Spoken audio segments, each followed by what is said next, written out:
simpler world. Always standing in the shadows, always feeling uptight every time we try. But I'll be running right beside you, and I'll be holding the light every time we try to outrun the world.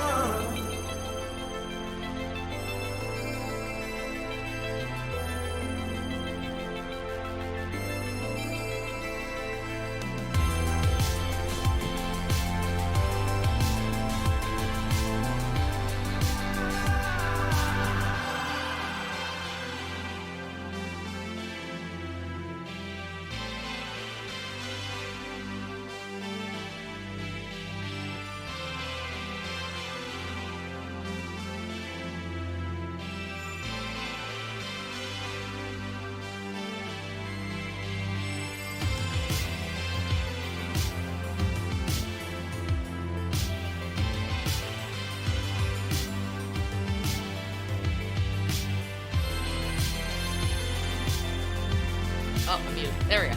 Howdy, buggers. How's it going?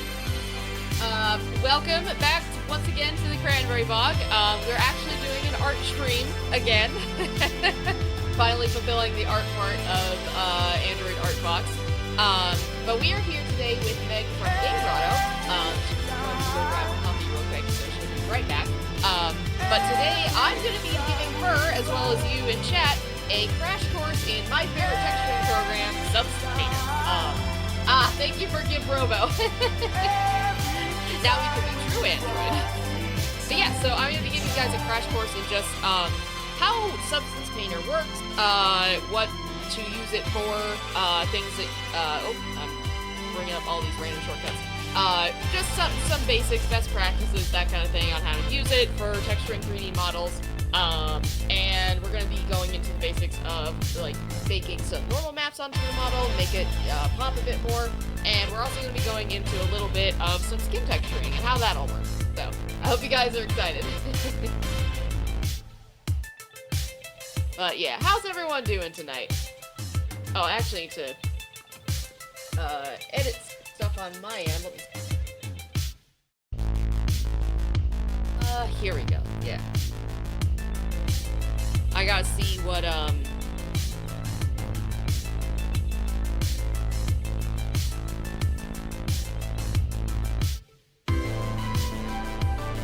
see.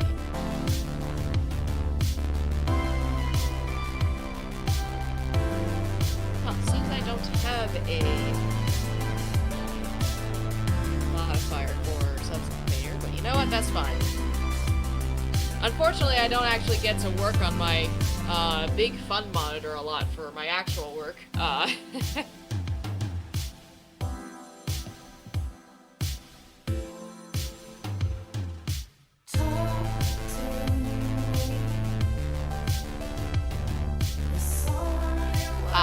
there we go. It wants me to do the wheel of buttons.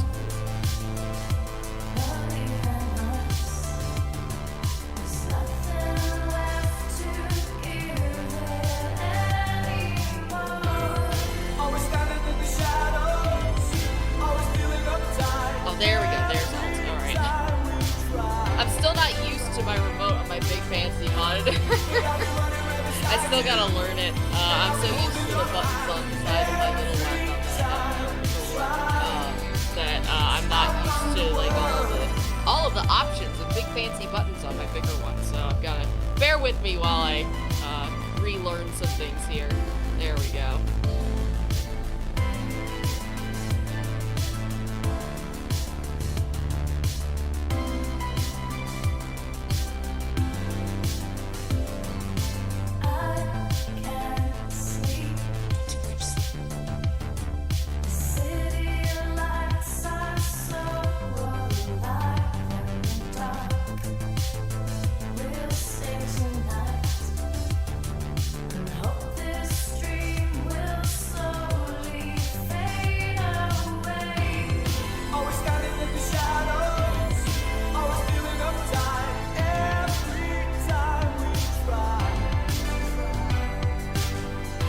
Sorry everyone, Meg was away making coffee. One more time with that countdown. Every time we try to outrun the world.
Meg also made it a bit cheaper to make me talk. Isn't that cool?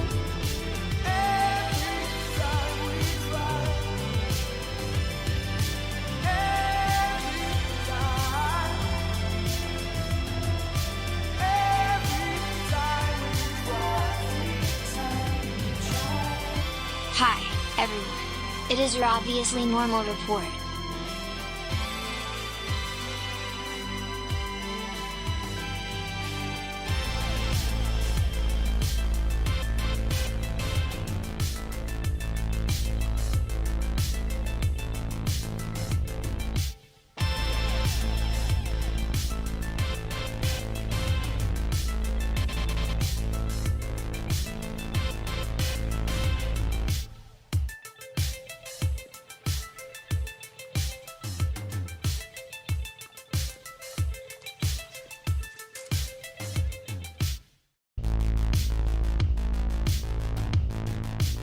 Sorry, Nicholas. New reports may need to be a bit shorter.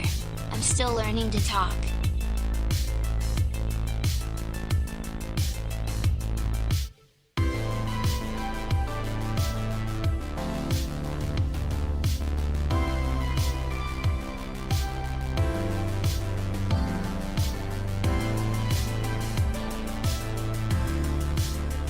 I know you guys will get the hang of it.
Why, hello. Oh, hold on. Why aren't I talking? Hello? Hello? Happened in VR chat, so I need a 3D model to attend. I could have just used like a random model, but I wanted to be Cranberry, so I did make a 3D Berry actually existed before 2D Berry. But ever since this model, I made a few design changes like to my face and stuff like that. So I actually need to go back and update this with my new changes. Oh Lord, she yapping. Yeah. Hi, yeah. Hi, everyone. Hey, Meg, welcome back. Thank Welcome you. back. Oh wait, here. Hang on. I muted you in okay, you should You be good now. You should be good muted me? How dare you? I didn't know when you were gonna be back. It's okay. There you go. All right. We got Meg back. All Hi, right. everybody in the Cranberry Bog, and hello, everyone here in the Game Grotto. My reactive doesn't work when I'm deaf and muted, so I figured I'd just pop in and tease you. So good to see you guys. Yes, well, glad to have you back, Meg. Gave me time to figure out that apparently my mapping is a bit weird. On my my Cintiq stuff. So some of my I don't really use my bigger tablet for work. I have a separate Wacom tablet that I use for work, and none of the buttons are actually programmed on my fancy remote. So no! I got the basics, so we're all good. I've got the basics, so we're gonna work with this. How do I? So okay. I see that I can pan here with the alt click, alt middle mouse. Yes. It looks like. Yeah, alt middle mouse is pan. Alt right click is to turn and rotate, and then alt right click is to zoom. It is your obviously normal report. Hey. Oh, you know what? Hold on. I'm still adjusting auto. I think 50 characters is just way too short for you guys. He's barely getting a couple sentences in. So oh hold yeah. on. If you're over in the Cranberry Bog, Meg and Dawn have their little mascot Otto. And it was a rig that was created by our friend Splat Art Rat, and he talks now, so you can actually redeem you can redeem points and make him talk. Okay, hold on. Problem was people were submitting like paragraphs of stuff, and well, he's still learning to talk longer. It's 50 characters. Here, you know what? Let's go ahead and we'll try that one again on me, Nicholas. Hold on. As you can see, his voice box needs a few tweaks. It is your obviously normal report. We'll have to bring him back into the shop and figure out what's going on, but Barry and Great Jaguars have broken into a local costume shop and tried disguising as Laurel and Hardy. The police were in. Okay, that seems a little bit better. I'm gonna change it to 200 characters for you guys. Cool. Here, I'll do another Robo-Berry since it was too short for you last time. There we go. I'll figure out if I can make this last a little bit longer, but yeah. All right. Yeah, there we go. There you go. Hopefully that's a little better for you guys. All right. So, yeah, okay. Are you ready to learn some? I'm ready to learn. I'm ready to learn. All right. I wish I could do the navigation a little easier with my tablet. Ah, okay. So I'm using my pen now. If it's too hard with the pen, go ahead and use like mouse and keyboard. Honestly, sometimes I just find it's easier to manipulate this with mouse and keyboard in some instances. So, but it's weird though because it's not quite Blender, it's not quite Unity. It's kind of its own thing, you know? Yeah, it is. It's very much its own thing. Yeah. So, So, welcome to Substance Painter. First things first. Happy to be here. Yeah. First things first. We're gonna get you started with some model bait. So, this is what we're going to use to generate a lot of the detail on our character. Okay. So the way Substance Painter works is it's got a lot of different presets, and you can use different map generation techniques in order to apply textures in certain areas of the model. So, for example, you could use like a position map to like put like yellow on the top half of the model and blue on the bottom or something like that. You could use occlusion maps, so like ambient occlusion to like deepen the wrinkles on her face or something like that, or deepen the wrinkles in her clothes, and things like that. So that's why we have to start off with baking. So if you come up to the upper right, where that little croissant is that we were looking at earlier. Ah yes, it is time to cook, everybody. Yes. We will be baking today. It is time to go to the bakery and make croissants. No, anyway. I love it. All right, so what we baking? So we are going to be baking everything, pretty much. Okay. So now our break this down to me. What exact? So I see we got a normal map, ambient occlusion, position, thickness, height, normals, opacity. Honestly, we don't really have to worry about a ton of this. Just leave it as the default check marks. We we can come back and tweak these later if need be. I just Okay. usually leave these as their default check marks. You won't have to mess with these unless you get more in depth of like creating your own substance materials and stuff. But for just basics, just leave those check marks down at the bottom. That's Okay. So You know what, Nicholas? I couldn't tell you. I'm not super. I would have to look at the box to know what's in my PC. okay. So output size, dilation. Yeah, so these are gonna be output resolutions that actually will relate to your output textures. Oh, So that's cool. We have the low poly mesh suffix, the high poly mesh suffix. So, oh, interesting. Yeah, we'll get that. We'll get to that in a minute. So let's choose an output size. I'm assuming you want to do like 2048 for your output textures. Yeah, that works. Okay, cool. We'll do that. But yeah, as you're seeing, you can actually import a second mesh in this menu. We don't have one today, but you can import a second, more high detailed mesh and bake in extra details via normal maps and height maps and stuff like that. Okay. So yeah, you do have that option in this program. We're not gonna be doing that today. We're just gonna be baking based off of the model we've got here, which is perfectly fine. So let's see. We got all of that. What is what what do we do with anti-aliasing here? Does this actually affect like the anti-aliasing of the raster-based image, or It affects the anti-aliasing of the raster image, yeah. okay. Yeah. I'm gonna apologize in advance to anybody if this stuff goes a little bit over your head for this time, since me and Cranberry kind of are gonna be speaking a language we understand. So if y'all are here for the vibes, feel free to stick around. But it might be a little bit complicated. We probably won't be going out of our way to explain everything to you guys, but you are more than welcome to share in the experience. And share cookies. Thank you, Spike. Yeah, sorry, this is probably going to be a little bit more complex, but this is like puppies. not like super complicated 3D texturing software, excuse me. But if you This don't is know the professional basics of, level. like yeah, this is like professional stuff. So Yeah. it's not necessarily like beginner stuff. Like this is a beginner course in this specific software, but like if you're not familiar with 3D modeling or texturing at all, a lot of this is probably going to go over your head. So apologies in advance. But, Apologies, but also stick it's around cool. because I think that it'll give you guys some really good perspective as to like what goes into these things. I think it'll be fun. Yeah, exactly. Yeah. But anyways, So one thing that I do want you to change is if you go into the ambient occlusion tab there at the bottom. okay, so I'm looking for ambient occlusion. Okay. Yeah, one of the things that I always turn off is this self-occlusion thing. Depending on what I'm baking, sometimes it can cause issues, like if the thing is going to move a lot. So I usually do. I'm looking for self-occlusion. I'm not seeing it.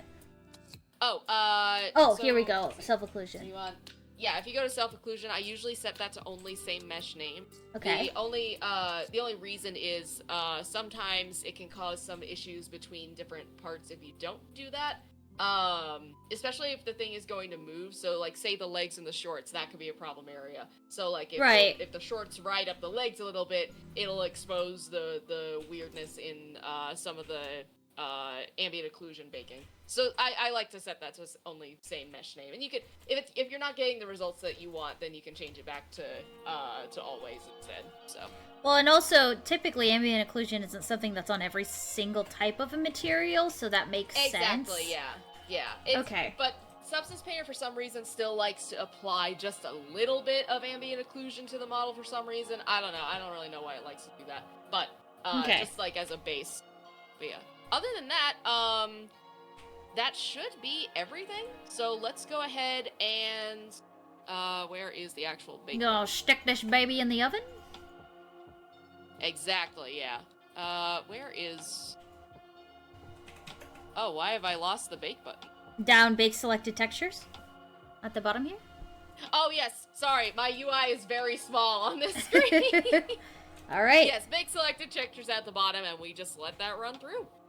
Oh, it's Ooh. baking a You know, it's interesting. Photoshop actually used to have a feature like this, and they got rid of it, and the reason they said they got rid of it was because they were going to be releasing a different program. And now I'm coming to realize... They release a different program? They bought a different They program. bought a different program, yeah. Because you used to be able to bake normal maps in Photoshop. That's how I used to do it. Yeah, well, here's the thing. Substance used to be owned by a company called Algorithmic. And yeah, it is like a logarithmic or something like that. It was very it was like a weird spelling of algorithm or whatever. Okay. Anyway, but they had like native Photoshop integrations. So you could like export these maps and stuff like that to Photoshop to like make little edits and stuff like that on them. Mm-hmm. And Makes sense. I guess Adobe saw that and went, ooh, we want that for ourselves. And so then they then they bought Substance Painter, which really sucks because now it's on a now it's on a subscription program unless you buy it through Steam, which I'm very grateful you can still buy it through Steam and have a perpetual license that way. Yeah. But yeah. So, all right. So that's our textures baked. So let's return to painting mode. Okay. I see my yeah. my different stuff up at the top here: bake, 3D, camera, etc. Yeah. So I'm guessing good, that's good, how good. I go between those is up there. Exactly. Yeah. All right. So, do you have a tab called texture set settings? Would it be on my left or my... Oh, yeah, texture set. It would be on your right. Yeah, it's like a window here. Yeah. So let's just scroll down, confirm that all of those things got baked. So you should see that it's filled out if you scroll down. Base color, height, roughness, metallic, normal. A little bit lower than that. Yeah, Let's here's see. my maps. There we go. Yep. See, those are your baked maps. So as long as those are populated, then we're good. Good. Alrighty, cool. So let's go ahead and get painting. So I'll show you what we can do with all of those baked maps. So let's go to, I think it's yellow 2 is her coat and stuff like that, yeah? Yellow 2 is her coat and stuff like that, yeah. Cool, perfect. Oh, I All see. right, If so- I go to the different the materials here, Will these the are the clothes have different real-time ones. physics? Mm-hmm. Will the clothes have real-time physics? There will be some physics on, like, see these little strings and stuff, and there'll be some on her hair, but it's not going to be like a cape in Space Marine 2 or something like that. Yeah. It's not that level of, like, high detail physics, but there will be some spring bones in there. Also, Nicholas asked a little earlier if either of us planned on downloading Moonray, that DreamWorks open source rendering engine. Do you have any plans to check that out, Cranberry? I do have plans to check that out. I just have not had the time. Honestly, it has been a lot, and honestly, I don't work in a lot of non-real-time renderers anymore, so I don't... I started out my 3D journey working and doing stuff in preparation for like doing something like Pixar or DreamWorks, where I'm actually working with like high-tech renderers like that. Mm-hmm. But now that I work mostly in games and stuff, I don't actually work with I work more with real-time renderers and less so with like renders Like for animation and stuff baked like that. renders that are all rendered yeah, baked out. renders. Yeah, exactly.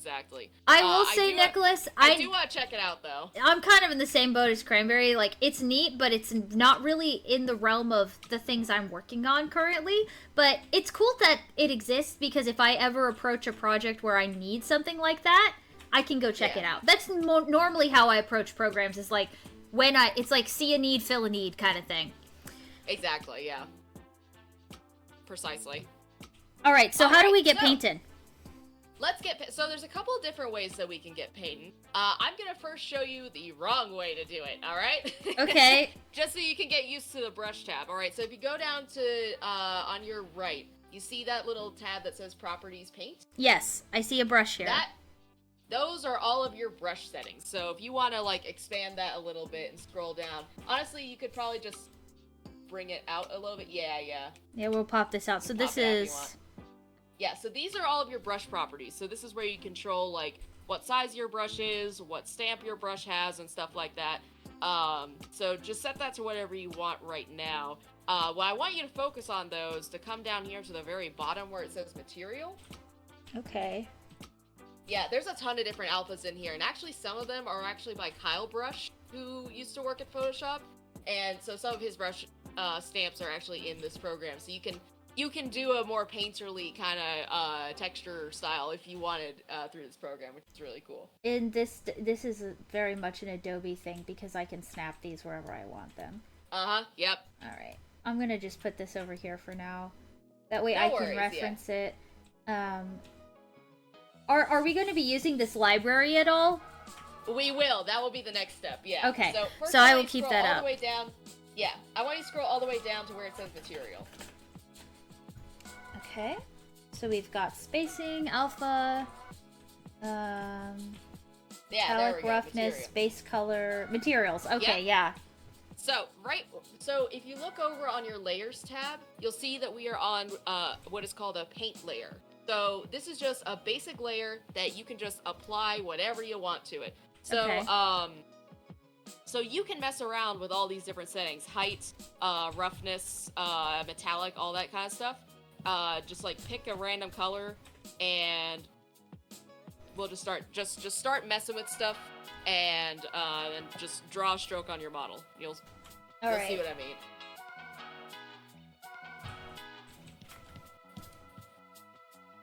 Yeah, like you'll see on mine, I've made it very metallic, and I'm gonna turn the roughness actually I'm not all the way seeing off.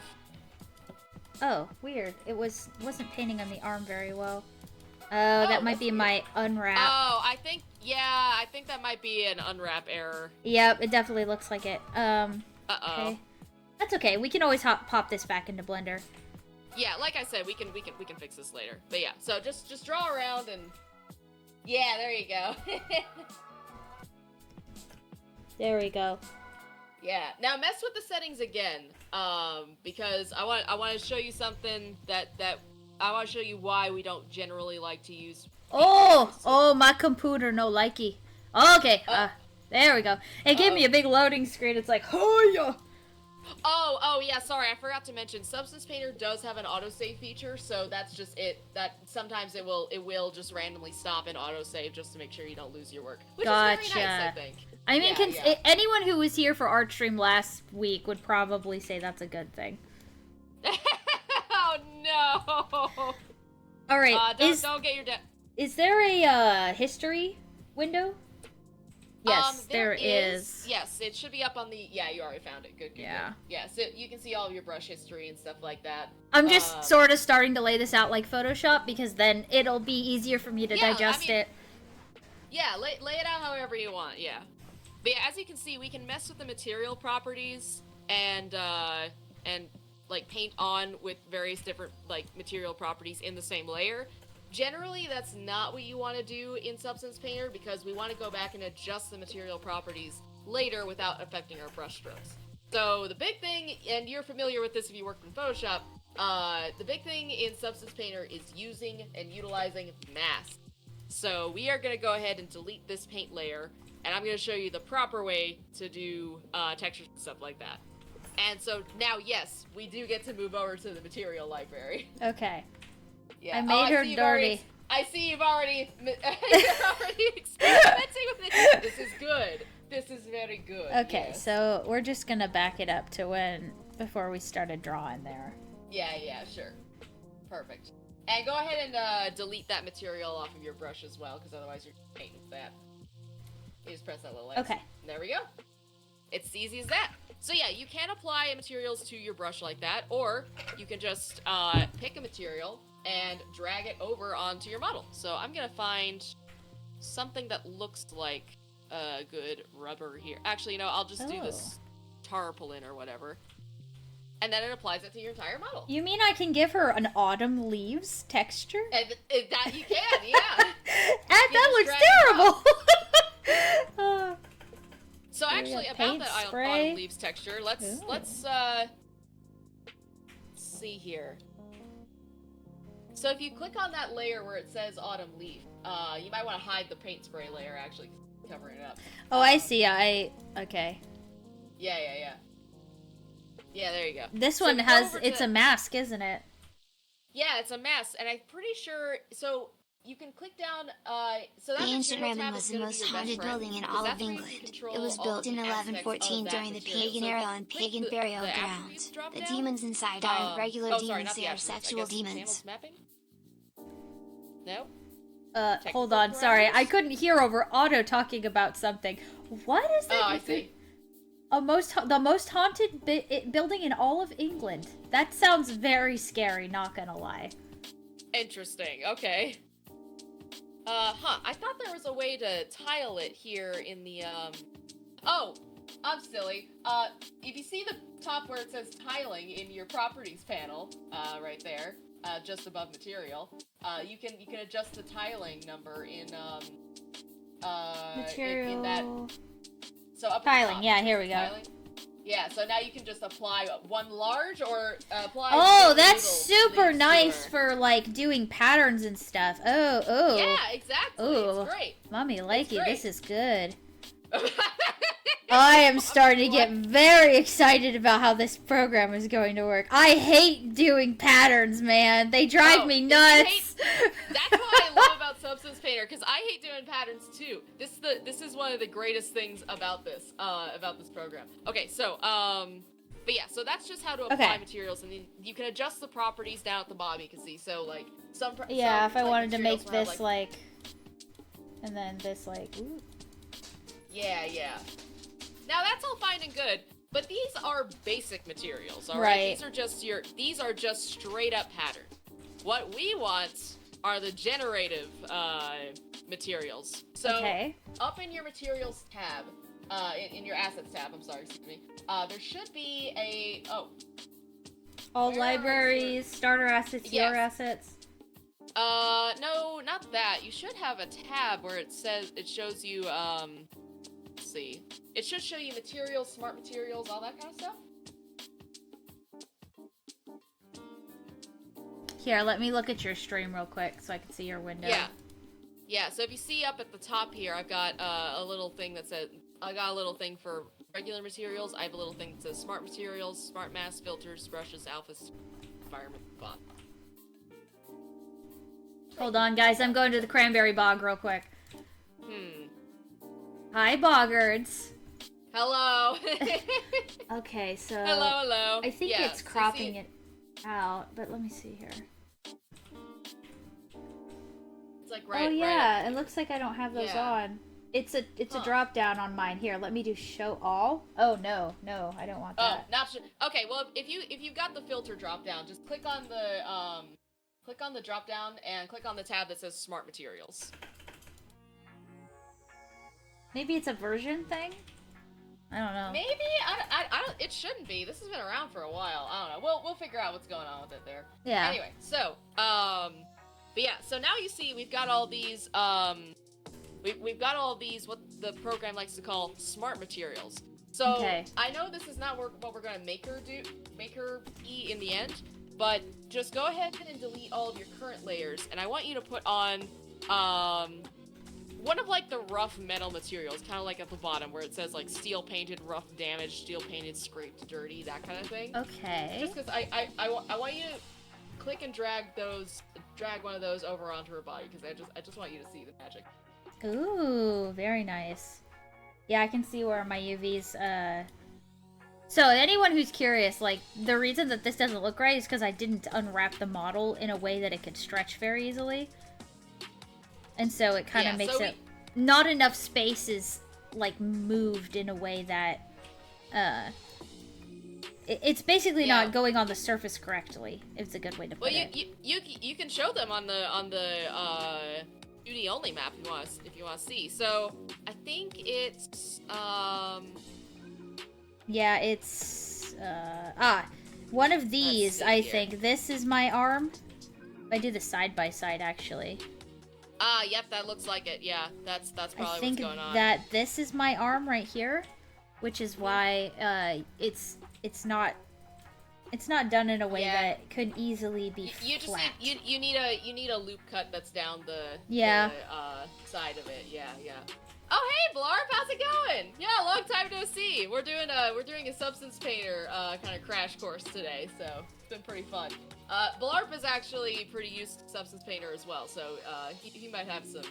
Hello Blarp, it's nice to meet you. Yeah, Blarp's one of my old pals. Well, any pal of Cranberries is a pal of mine.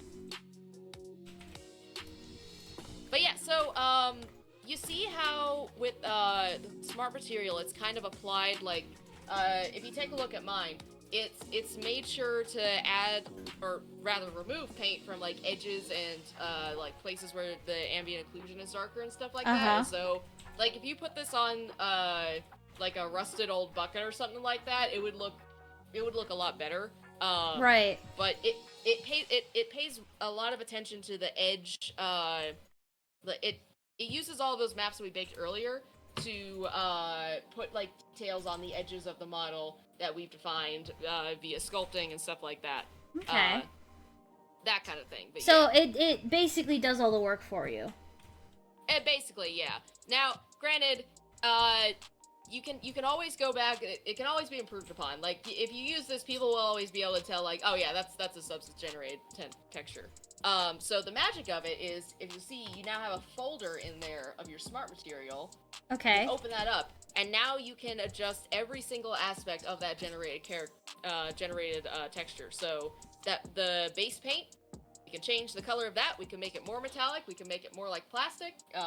Whatever we wanted to do. We could make it red. Yeah, we could change the base color of the metal itself, so she can have like gold accents instead, that kind of thing. Yeah, see, now she's kind of looking like a rusted statue or something like that. Yeah, so these are basically just layers upon layers of materials with masks to make up this more complicated... Exactly. Okay. Yeah. Pretty cool, huh? Yeah, it honestly... I always wondered how people got their models to look this good with so low effort. It's from having the proper program. Makes sense. Yeah, no, it's Substance Painter. I think there's also there's a program called Quixel or something like that can also do this. 3D Coat can also do this as well. I just like Substance Painter because one, it's what I've learned, and I'm quite frankly too lazy to learn any other. Well, I'm more familiar with Adobe products, so it kind of works for me too, because it's like this is the environment that I'm familiar with. And seeing that it just has a Unity export that, or like a preset that's for like Unity HDRP, it's like, okay, this is definitely the kind of thing I should be using. So I'm really happy to see this stuff. Oh yeah, it's got tons of presets for different renders. Actually, back in college, they didn't have a shader preset for RenderMan in this program at all. So I finally got so frustrated one day that I figured out how to make my own. It doesn't work anymore. It's obsolete now after all of these updates, but it used to work. I had a custom render shader that I made for this program. It was very bare bones, and but it got the job done. That's awesome. Yeah, I have nowhere near that amount of programming knowledge now, though. I've lost all of it. That's okay. That's what we have Dawn for. Exactly. But yeah, so, now we have this awesome texture, but you'll see it's all over her body. We don't want that. Yes. So, you can come up to any layer or any folder, and, there's a little icon, that looks like a little mask. You know what masks look like in Photoshop, right? Like the square with the circle in it. Yeah, so honestly, you could just, for that complex of a texture, just go up to the entire... go up to the folder, because you'll see it's using masks to generate all of that fancy detail and stuff like that. So we don't want to affect any of that. So we'll just make a mask on top of the folder. So click on the folder. Okay. And then click on the mask option at the very top of that menu. Oh, is it Shift E? No? Okay. No, it should... I tried the Photoshop shortcut thinking, maybe? Unfortunately, masking is a little bit weird in this program, so I don't think a lot of the Photoshop stuff will work here. Fair enough. Yeah, so add so if you add a white mask, everything will still show. If you add a black mask, it'll hide everything. So it's really just like, do you want to start off with everything hidden or start off with everything showing? Okay. I usually like to start off with a black mask. Yeah, so now you'll see that entire texture is hidden. So now if we come over back to the left, where your toolbar is at, where your brush, eraser, and stuff like that is. Mm-hmm. If you see the one icon that looks like kind of like a square divided into two triangles with a little like cursor on it, over at the very, very left. Yeah, that toolbar. That one, yeah. So click on that. And what this lets you do is this lets you paint by mesh. Like, you can paint by polygon. Interesting. Yeah. So what you'll want to do is set this all to white, and then you can click and drag and, like, highlight an area, and it'll fill in with all of the correct colors.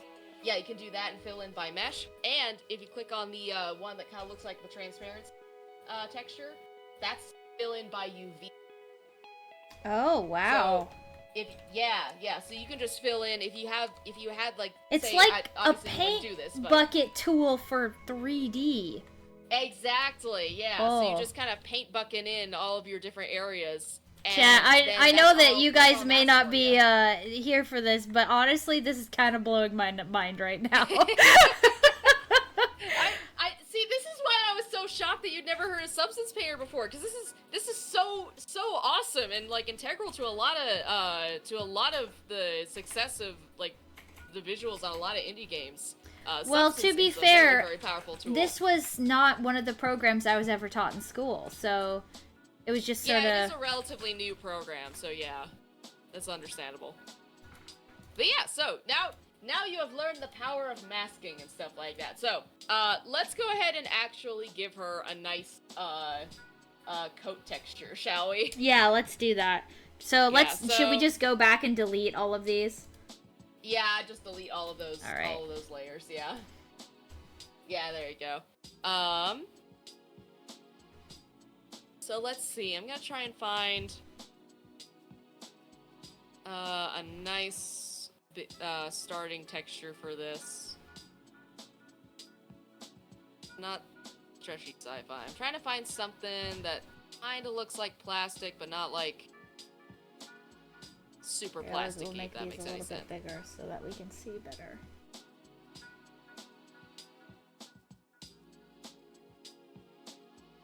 Yeah, they've got a lot of camo patterns in here. I think they know that a lot of their texture artists really like doing military themed stuff. Well, I mean, that's fair because there's a lot... What about plastic armor glossy? Plastic armor glossy. Let's see.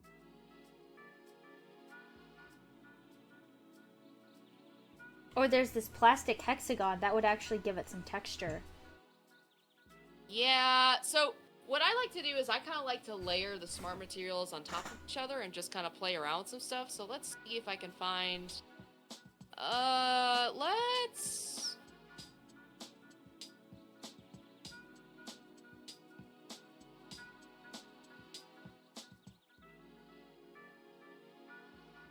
So there's a Let's see- rubber Let's see what dry... synthetic... Rubber tire? Let's see what synthetic sport looks.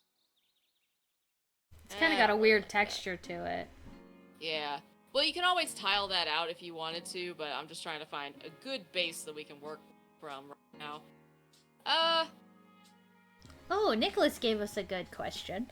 Oh? If you could go back in time and have a character based on you placed in a game, what game would it be? Probably, like, a Harvest Moon game, like, put me as one of the farmers and make me, like, an artist character, or put me in a Aw, that's Fallout cute. game, that would be it, which is so high contrast, but, like, like, if I could be a Either put raider me in a queen... chill farming sin or the end of the world. Yeah, that's kind of how I roll, though. It's like, I love either the most chill, the most vibes, or literally the worst possible outcome that could ever happen to the world. Yeah. Oh gosh. Let's go with plastic used shiny. I like the look of that. Yeah, Alright, there we go. I think that'll Plastic work. used shiny. And we're gonna just pull Yep. that onto our UV Yep, we're here. just gonna pull that Okay. onto our character. And Okay. now I'm going to see. So one of the things I don't really like on this is the scale of the texture. So I'm actually going to increase that scale. So I'd go to the base plastic and go to the tiling. Make Yep, it smaller. go to Hey, tiling fellas. and make it Look smaller. in pretty Yeah. substance paintery. Is this the layer? Hi, Splat. Good to see you. Yeah, the wares. Did you see There we Otto? He go. talked? It's so cool. Oh, I'm doing great, Kitzel. We're doing a little experiment here with substance. Hi, Onyx. Did you come to say hello to I chat? I don't like how it's not quite shiny enough for a raincoat, so I'm gonna boost the roughness on it. Maybe not that much, but. Yes, boy.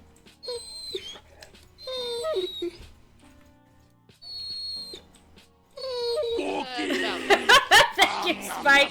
Onyx over here whining for all the chat to hear. Yeah. Yeah, trying to do old school 2D texturing isn't something I ever want to go back to. Yeah, neither do I, Blarp. Neither do I. I had, like, a couple experiences with it, and, like, the only thing I do traditional 2D texturing for now is, like, anime faces, and that's it. Even then, it'd have to be, like, I'm trying to get, like, this one detail on the face, like, super correct. Like, if there's a tattoo or something like that on it. Yeah. Oh, no, you're not interrupting, Kitzel. No worries, no worries. I'm just not checking chat like super often right now because we are it's chill art stream day. Yeah, it's almost like a work stream, you guys. You guys are here for our work stream. Yeah, exactly. I actually have the color value for that raincoat. I could just pull that out of the whatchamacallit. Yeah, that you could. You know, that's the scientific term, the whatchamacallit. The whatchamacallit, yeah. We gotta launch Photoshop here though.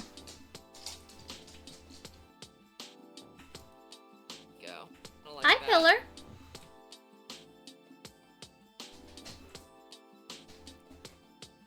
Oh no, a spooky Bluetooth headphone stealing ghost? Sounds pretty scary, Flame.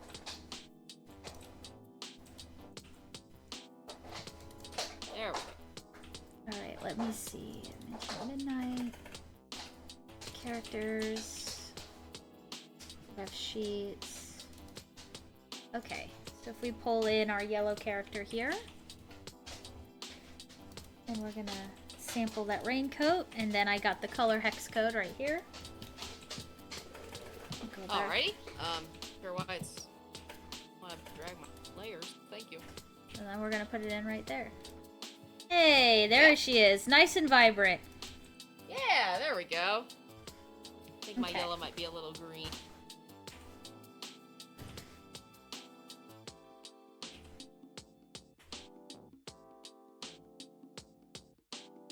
There we go. That'll work. Yeah. Yeah. Another thing, if you ever want to compare the different values of different layers, so like the like how much metallic is in one layer versus another, how much roughness is in one layer versus another, or if you just want to see the base colors, if you come up here to the left, the upper left, kind of near the croissant again, where it says material. Or sorry, upper right. What am I saying? I got all my directions messed up again. It's up by the croissant, on the upper right. If you see down at the bottom where it says material. Oh, yeah. Yeah, if you click that, that will channels and things. Yeah. Interesting. So okay. Yeah, so you can see like the roughness that's pattern on her. You could just see like the base color. See if that's. So when we export this map, is it going to give us a 2D texture for each of these? Essentially, yeah. So it'll give you a base color. It will give you a base color 2D image. It will give you an image for the metallic, an image for the height, and all that stuff. And I'll show you how to plug those in. Yeah. Okay, I'm aware of how to use those in Unity. It's just that I've never, because like I've generated height maps and I've generated normal maps, and of course our albedo or base, whatever it's called. Yeah. So like base color albedo goes by many names. Yeah. I feel like it's the one that's get changed the most too. Yeah, it really but, has. Hi Miko, it's good to see you. Okay, so okay, yeah, that makes sense. I'm thinking of the bulk at which this is going to export, because that was another thing I've always really been kind of apprehensive about going into these programs, is like how much bloat is it going to add to my project, to where it's like, oh, it's getting really big and I have to think about how to optimize it because now I have multiple files. But generally texture files are pretty small as it is, so I'm not too worried. Yeah, no worries. Are the bottom of your is the bottom of your jacket attached to your shorts here? They shouldn't be combined in any ways. So I was just trying to mask it out, and it keeps trying to give me the shorts with the... No, don't do that. I mean, I don't know if you can actually get in there. Oh, no, there we go. No, I just misclicked, that's all. Okay.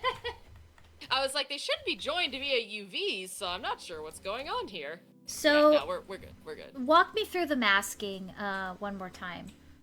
Sure, so, click on the folder, and then make a mask, using the square at the top. I usually like to start from a black mask, but you can start from a white mask if you want. Okay. Black means things are not showing, white means things are showing. So I made a mask on top of where? I need to... So that's not what you want to do. You want to do a mask on top of the entire folder, because otherwise you're just going to mask out the where. And if you do that, then you have to create a mask for every single thing, and some of the smart textures have their own mask that they generate based off of your baked textures and stuff like that. So we don't want to mess with those. I select the top folder, the top layer basically. Yep. Yeah, I select the top folder and then add a mask. Yep. Black mask. Okay, that was okay. Yeah, there you go. And so now I switch to my select polygon fill. Is that how you select? Yeah, it's like a polygon fill. Yeah. Okay. It's I guess like a select fill tool. No, that wasn't right. Yeah. Oh, oops. Yeah. So in your properties right there, see where it says. Oh, I see. Yeah. So you can select like fill when I click one single polygon. You can select fill when I select one mesh. Oh, yeah. okay. Yeah. I was yeah. That's your mesh fill, yeah. Brain working. I promise. No worries, yeah. Alright, well great. There we go. We've got a nice we've got a very nice ow. Thank you for the catch me redeem. Unfortunately, you were unsuccessful because I am not a Pokemon. Try as you may, she will not go in that Pokeball, folks. Oh man. But yeah, so now we've got a nice little yellow raincoat. So something I like to do. Ow, Katie. People are throwing things at me. Something that I like to do just kind of to elevate my textures a lot is I like to add a little bit more detail via the ambient occlusion maps. So let me show you how to do that. So if you go into your folder again, just click into it and open it up. Okay. What we want to create in here is just a base color layer. So instead of creating a paint layer like what we had earlier, come over to the bucket and it should say like add fill layer. The bucket. So if you go back to where the mask button is. Yes. Okay. Bucket. Yes. There you Basic go. fill layer inside the same folder as the. Okay. Yeah, because that will apply it to. Because if we put it outside the folder, this will apply the effect to the entire model. We don't want to do that. We still we still want to use the mask. Exactly. Okay. So, come down to the materials page on it. So that will be over on your left. Okay, I'm on the material here. Yeah, with all the material options and stuff like that. Where it says color, height, roughness, metal, and normal, so you can actually turn these on and off. So if you click where it says color, at the very, very top. Yeah, if you click where it says color at the very, very top, you can turn the color, like the color property of that layer on and off, that kind of thing. So we actually want to turn everything except the color off. So I'm going to turn off the height, roughness, metal, and normal, because I just want to affect the base color panel, if you will. Okay. Yeah. And then set the color to like something like a slightly darker yellow than the one that you applied to your raincoat. All right. Yeah. You can always make it just a completely different color if you want to just see the if you just want to see like the effect that it has on it. So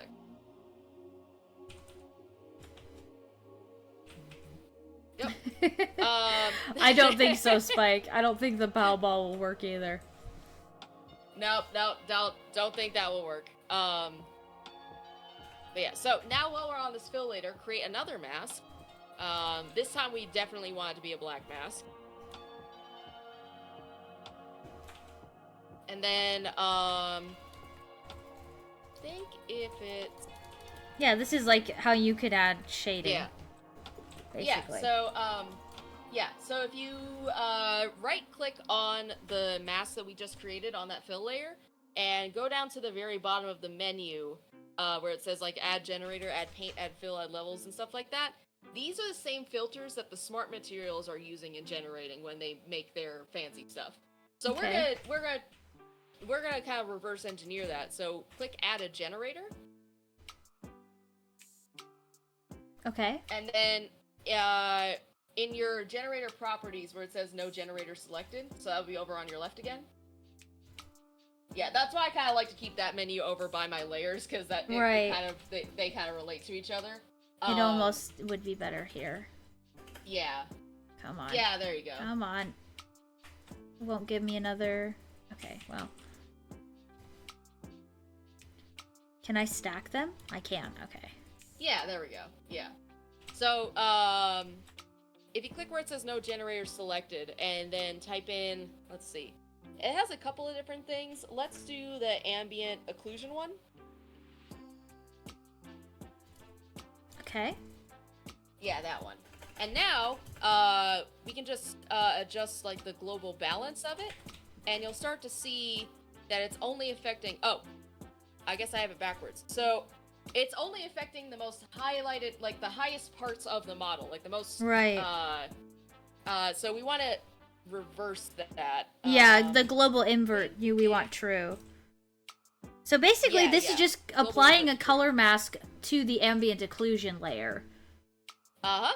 And then you can adjust the global balance. I usually like to make this very, like, little. It's just a very small thing, Hold but up. it adds a My little bit computer of depth saving. to the... There we go. No worries, no worries. Oh, Spike asked the question. I remember you saying each player is going to be a color and a shape. Will the shape be visible on their character model? It's not on the character model, Spike, but you'll have an, I think the idea was that you'd have, like, an icon above your head, so that if you're, like, trying to see your party member, or I think it's, when they shout, because, the way that you locate other players in the game is you shout, which might attract not the things you want, but at the same time, your friends Not will the be able things- to see Not the things you not the want. things you may want to find you. But Just saying, like, maybe not. No thanks. so No, basically, thank you. the shape and the color is so that other players know where you are and who you are. You'd be like, oh, I'm the triangle, I'm the square, that kind of thing. They are not necessarily attached to the design of the character, which is really funny because when we made Bots of the Robo Friends, it was quite the opposite. The characters are actually a predominant shape because it's a top-down game, and you need to be able to follow your character well. So we wanted it to be like, oh, I'm the X, oh, I'm the square, oh, I'm the triangle. But because this game is a lot more focused on the visuals being more semi-realistic, it's not as feasible to make somebody a giant triangle. So basically the time when you see that shape is when you shout, or your ally shouts, or your enemy shouts, and whatnot.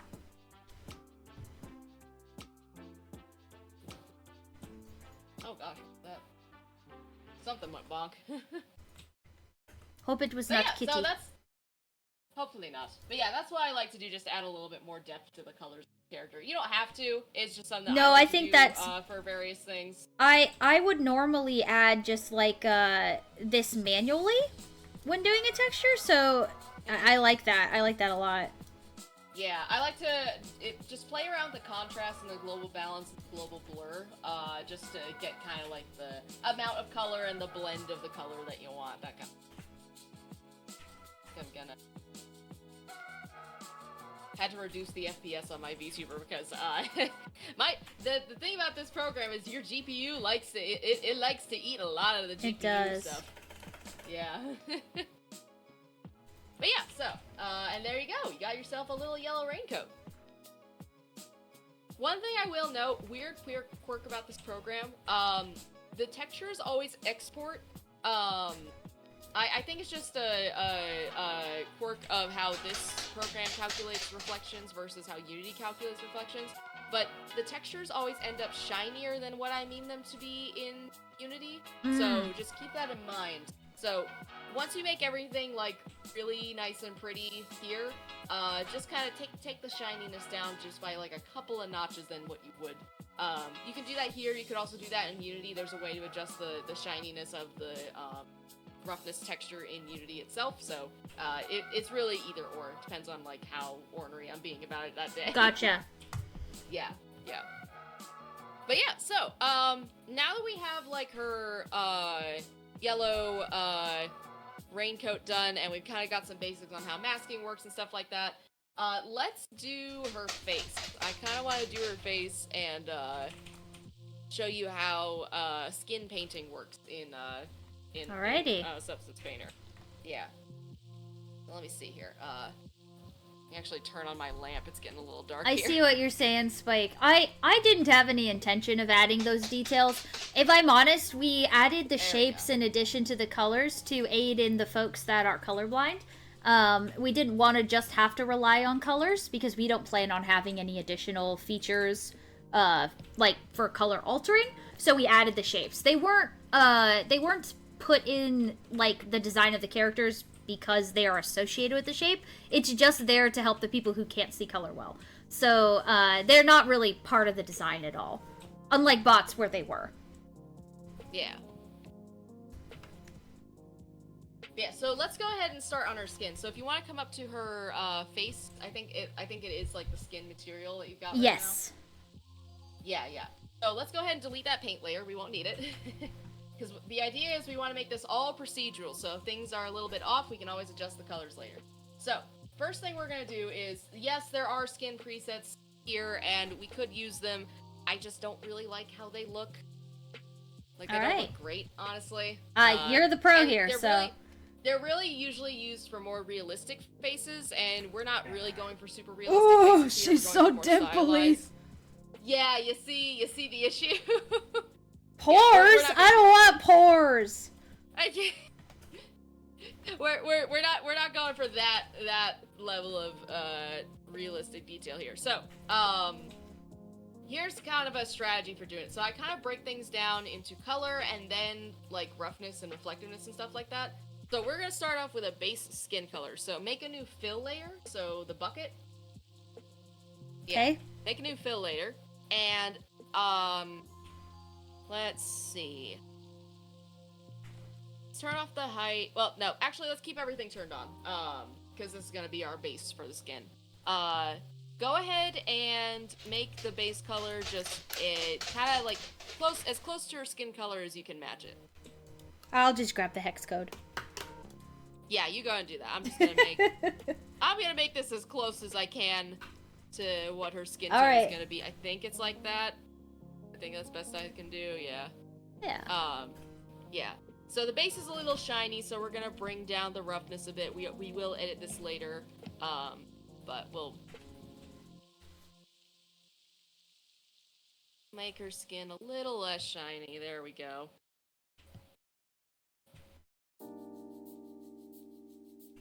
Let me see. I think. Oh yeah. So. I think it's control, is it? Hang on. Let me verify.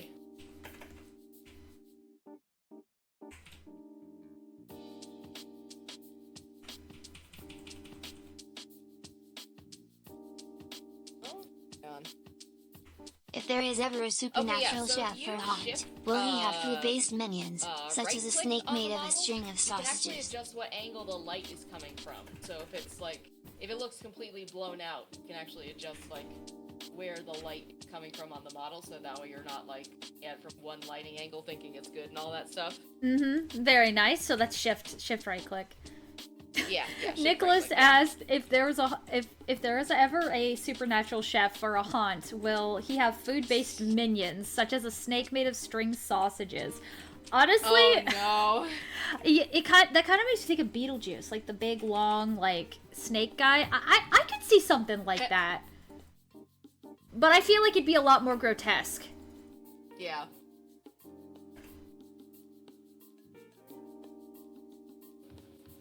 Ah, there we go. Alright, anyway, so now we got like our base skin that we can work off of. Now, one of the things here, I'm actually gonna see if I can pull up like a little graphic to show you here.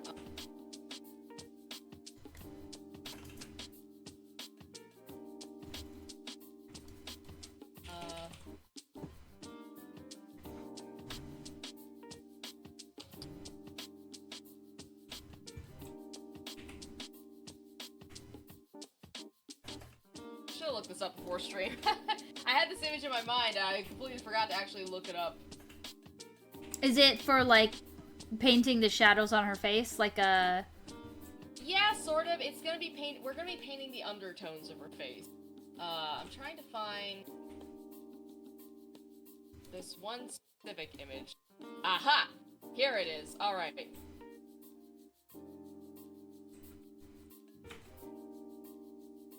We're gonna be using this image. It's been a very popular, image on,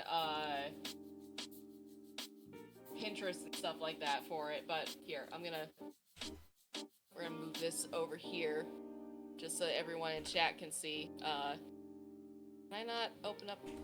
Ah. Oh, I've seen this before. Yeah, hang on, it's not letting me open up the image in the... Can I just open the image in a new tab? I can, but it's really small. Oh boy. Alright, you know what, I'm just gonna... We are just going to save it as...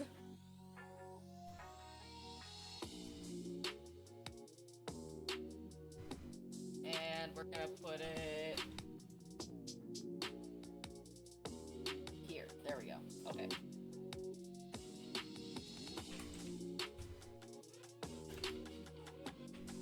Okay, there we go. I'm sorry for the pixelation.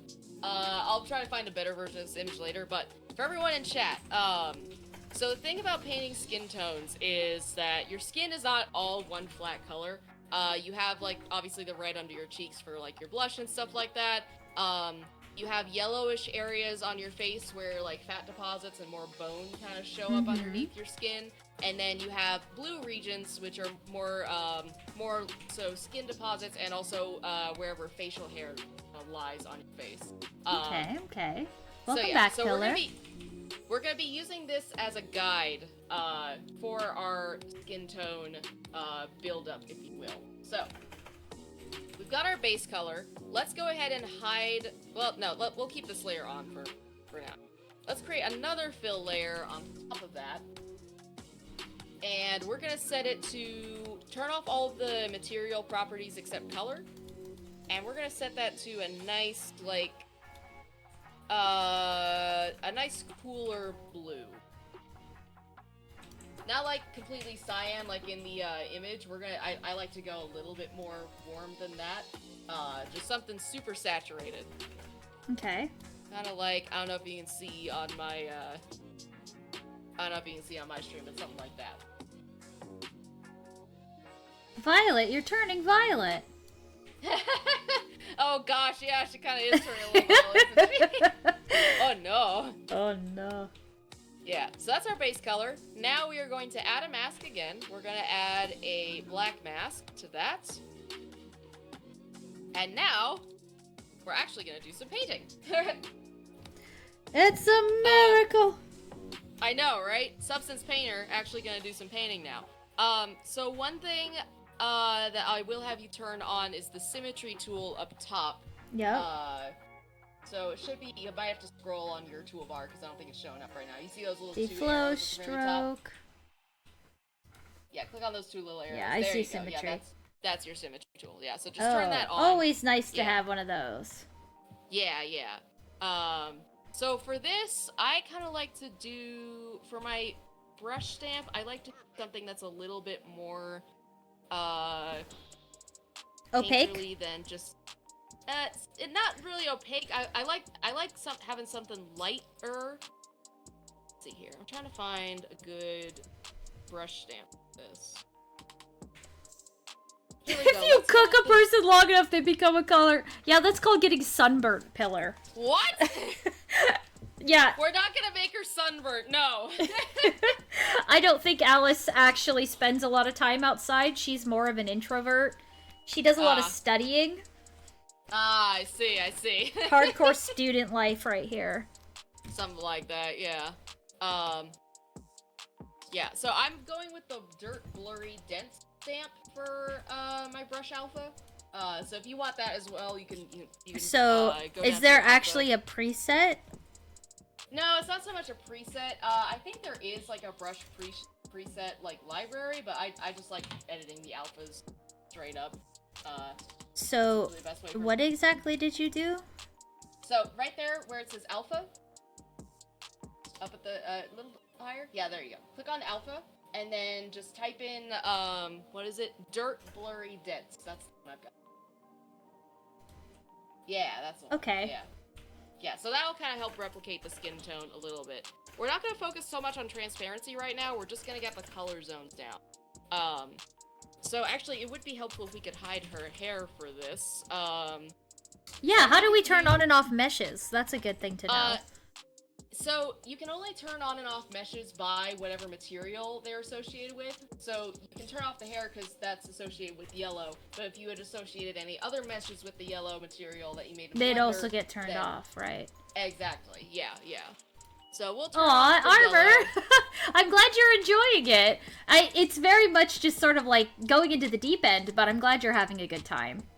Yeah. Why are her ears? Oh, Yeah, the, I'm not sure if I... can fix that. No, I did that. I smushed her ears so that Oh. they don't peek out of her hair. Oh, okay, gotcha. Fair enough. Alright. So, Alright, so let's go ahead and... Here, I will go ahead and send you this image so you have it as a guide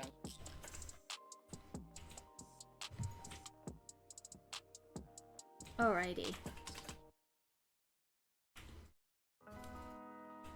Oh.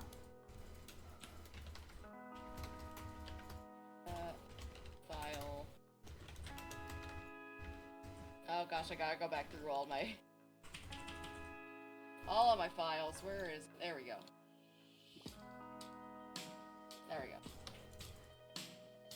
There's that. Now you have that. So we're gonna apply this kind of blue color, kind of where her beard would be if she were growing one. Oh, hold I mean, on. you always have little... The chat thingy, I got. Uh-oh. That's in our sharing POV thingy. Oops, my bad. Copy image. Okay. And then we do this and we go paste image. Oh, no? Okay. Let's try again. Just the flow on my side. There we go. Now it's being soft like I want it to. Discord, why? Could you drop it in general instead? No? I dropped it in our live chat. Yes, that's my problem. Oh, I'm sorry. It's okay. Do you want me to drop it in general? That would be lovely. Alright, let me do that. Because it's how I'm sharing the screen to you, or to everyone here on stream, so. Oh, oops. Sorry about that. No worries. There we go. There's that. Awesome. It is so funny how pixely this is. Alrighty. Yeah, sorry it's so pixelated. I think that may not be the best one I could find, but it'll be fine for now. Oh yeah, I'm not worried about it. Yeah. We only need to see the Let's- space anyways. Exactly. I'm just gonna make my brush nice and large here. So we're starting off with blue first because yellow kind of takes predominance over the blue, and then red takes dominance over everything else. So that's kind of my reasoning here. Okay, so what did I do? I feel like I backed stuff up in a way that... Oh, are you on... Oh, no, you're on yellow. You have to go back to skin. Add filler. Oh, that's why. Gotcha. Yeah. Well, we're doing this on her face, so we have to go to the real.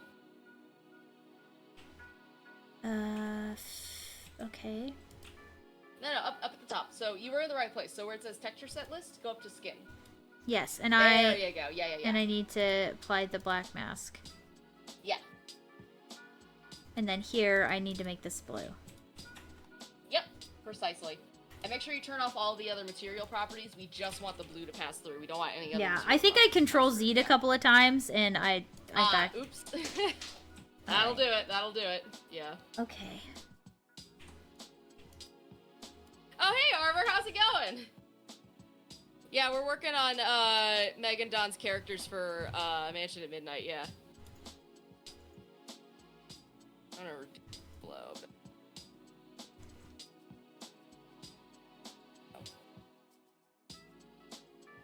There we go. Yeah.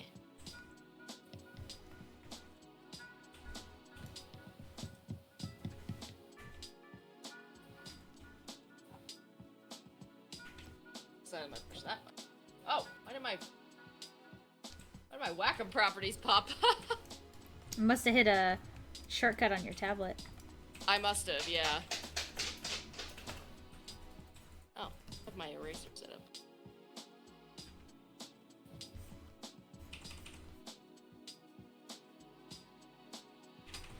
Size, flow.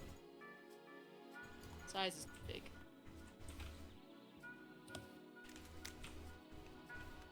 Okay, so it does have a flip for eraser. Yeah, it's real nice.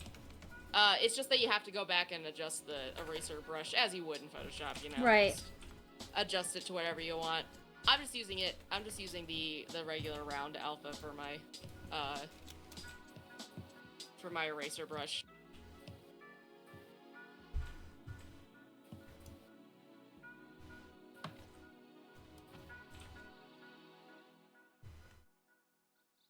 Very much like my refuge.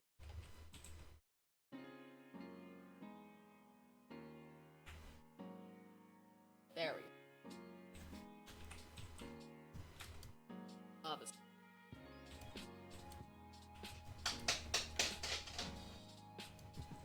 Yeah. And let's see. I know, it does seem like a big blue beard, doesn't it, Pillar? It's Don't worry. The magic will happen shortly. I promise. It feels like she's opposite Marge Simpson. Like, she's got the yellow and the blue going on right now. Oh, gosh. Oh, no. I don't like that at all. Very much so. Actually, wait. Do I have a... Oh, my undo button is up here. Oh, okay, that's... I gotta change my express key settings, because I don't really like how it's set up right now.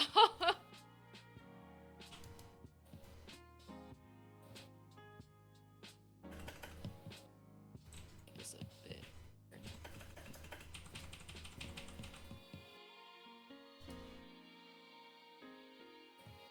Go up in the cheek. Sorry, I'm being a little ornery with mine. And then we'll do a little bit on kind of like her under eye.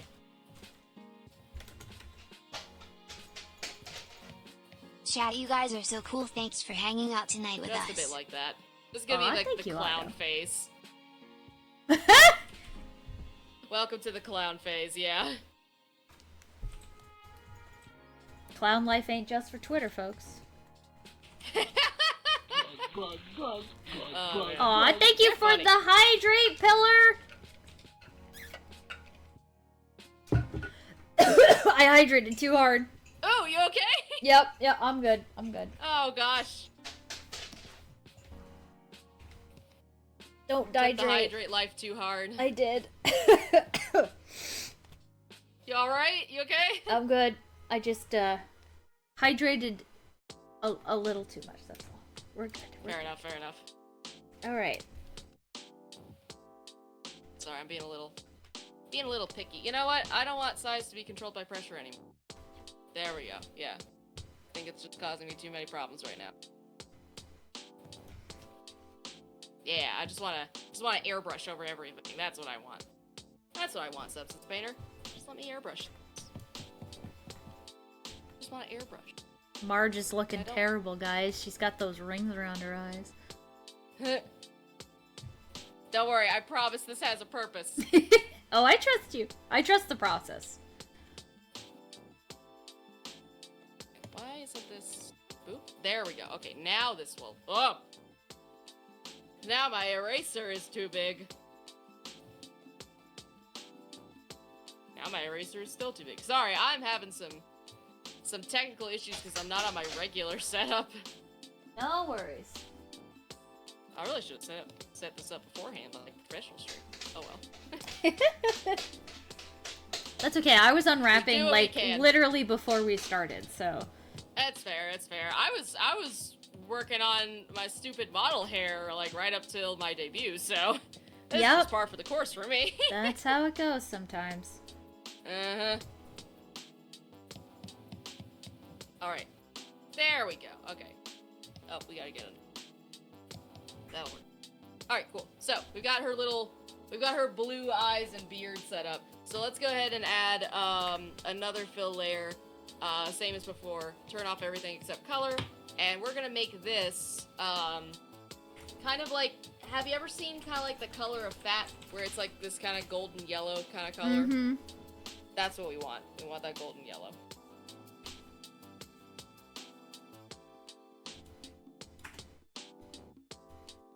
I'll add another black mask and we'll start painting in the fat on her face. Where would I see all of the different ones? Like, all I see here is grayscale. Am I doing something wrong? I made the fill layer. I made the mask. You are in your paint properties right now, so let me see.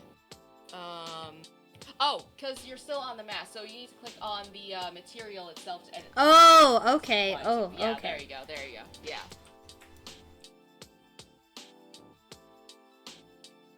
Wait, so what are you gonna do for the footwear, socks, sneakers, or boots?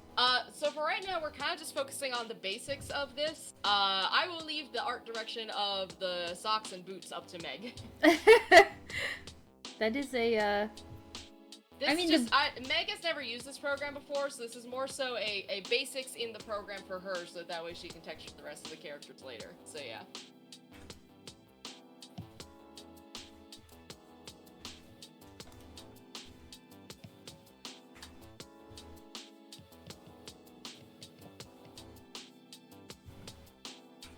I also want think that she golden yellow does on my have, house browns. Yeah, me too. I think she has boots. She has yellow rain boots, if you were curious, Speed. Yeah, yeah.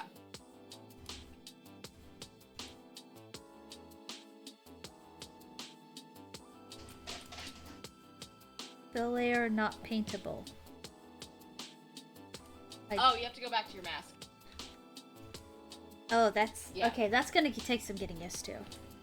Yeah, it's a bit to remember to switch back and forth. Like, oh yeah, I have to switch back to my mask to actually paint on it. But this is just so like if the color's not quite right, we can edit it later and stuff like that. That's the advantage of using the fill layer plus mask kind of thing.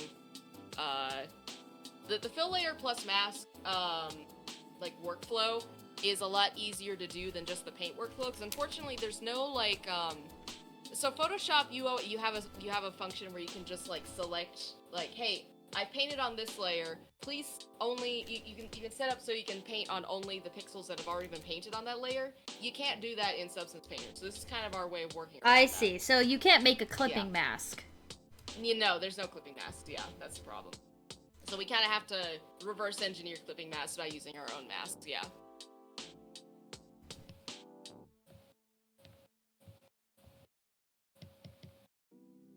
There and Aw, thanks, Mara. It may look kind of funny right now, but it actually I've never done a face like this before, and I've always wanted to, so I'm kind of enjoying the whole process. started doing Yeah, it. what we're doing essentially is creating subsurface scattering without actually having the computer calculate subsurface scattering on your end. So we're trying to get the subsurface scattering look without all of the hassle, if you will. That's all we're trying. Oop. Dang, my eraser's still too big.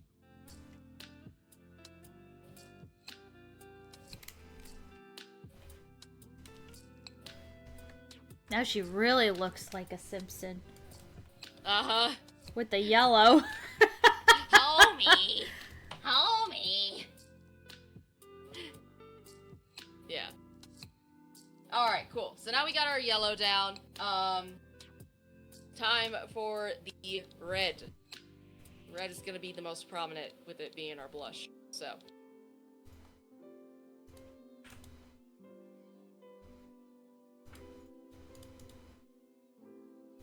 Let's find a nice kind of like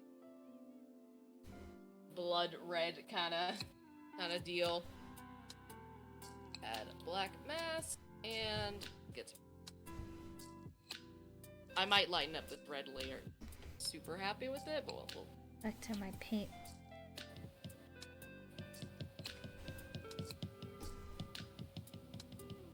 yeah, that red's too dark for me. Wait, why can't I paint? What did I do wrong? Did you switch back to your mask? I'm on my mask, yeah. This color.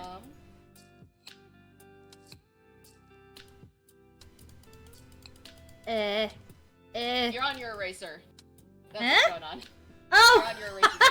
Yeah. Well, that kind of makes it difficult. Yeah. Oh, that's funny. I haven't seen your entire model, Cran. I was hoping you could show the whole model. Oh, this isn't my model. This is actually Meg's model. This is the model of her character Alice from her and Don's game Mansion at Midnight. Well, Yeah, technically, so you this is the did whole do the model. face.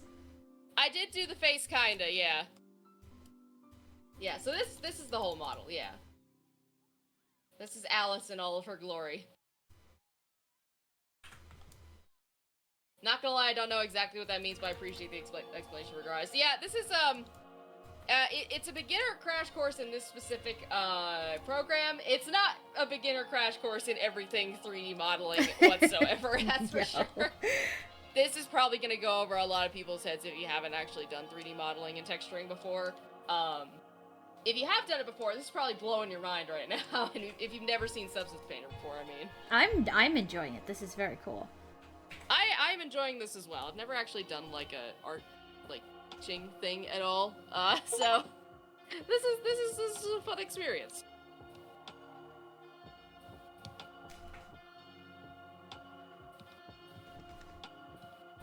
So if I Don't can know why light my it. eraser was on my brush, but here we are.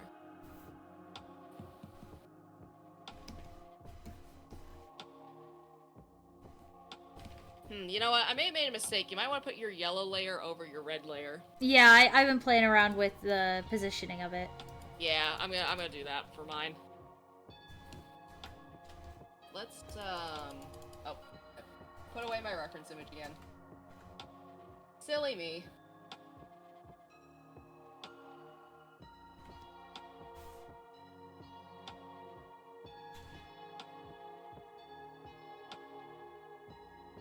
Oh, nice. I was talking about your Fox model. Oh, gotcha.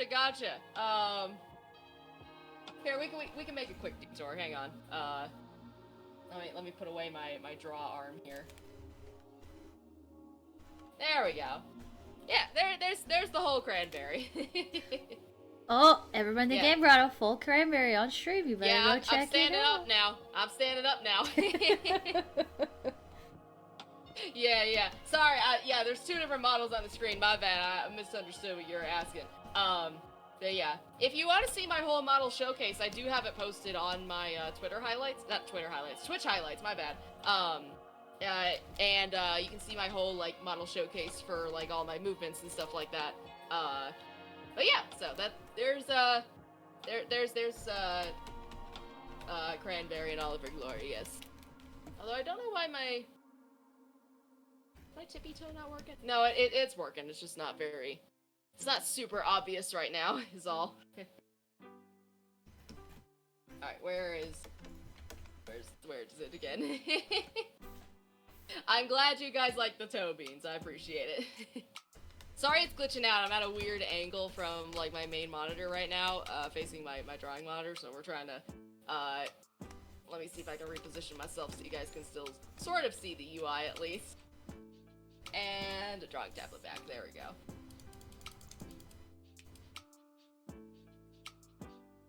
There we go. Alright. Your model's my personal favorite. Oh, thanks, Speed. I appreciate it. I did put a lot of work into this, so I'm glad that people are liking it. I want to be able to do commissions so that other people can I don't know, I guess have rigging like mine. I kind of like my rigging, so I want to make more models for more people is all I want to do. That's pretty nice. I just think it would be fun. I just think it would be neat. You know? It just seems like a neat profession, and I would like to participate. Alright, let's see here. Oh, I put away my ref image again! Silly me. Give me my ref. There we go. Alright.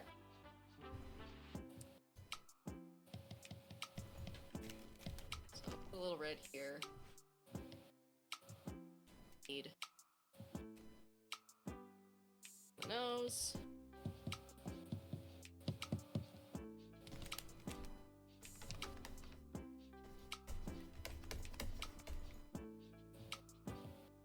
White color here. We need some red on lips. There are blood vessels there.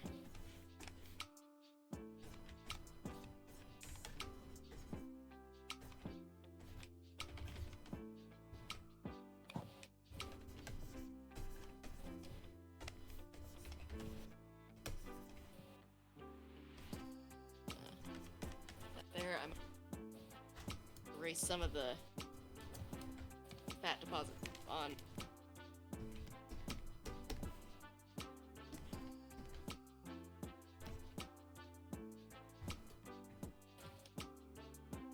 I think the thing that is taking the most for me to like get the hang of is the navigating. Yeah. Yeah, it does take a bit.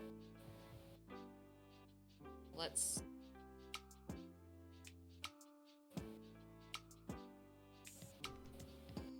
I like how this is looking. A little bit less yellow. And to...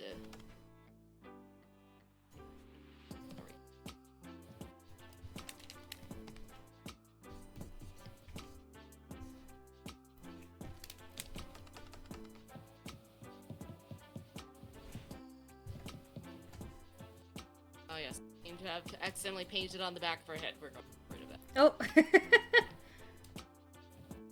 she got some little baldy freckles back here. Like. Yeah, something like that. Yeah. Also gonna add a bit of the yellow to the ear because that's a fat deposit. Put a little yellow in there. She looks like she could be a haunt. I like it, guys. Oh no. Curly hair fists are you guys have to stop glazing me. You guys are far too kind. Thank you.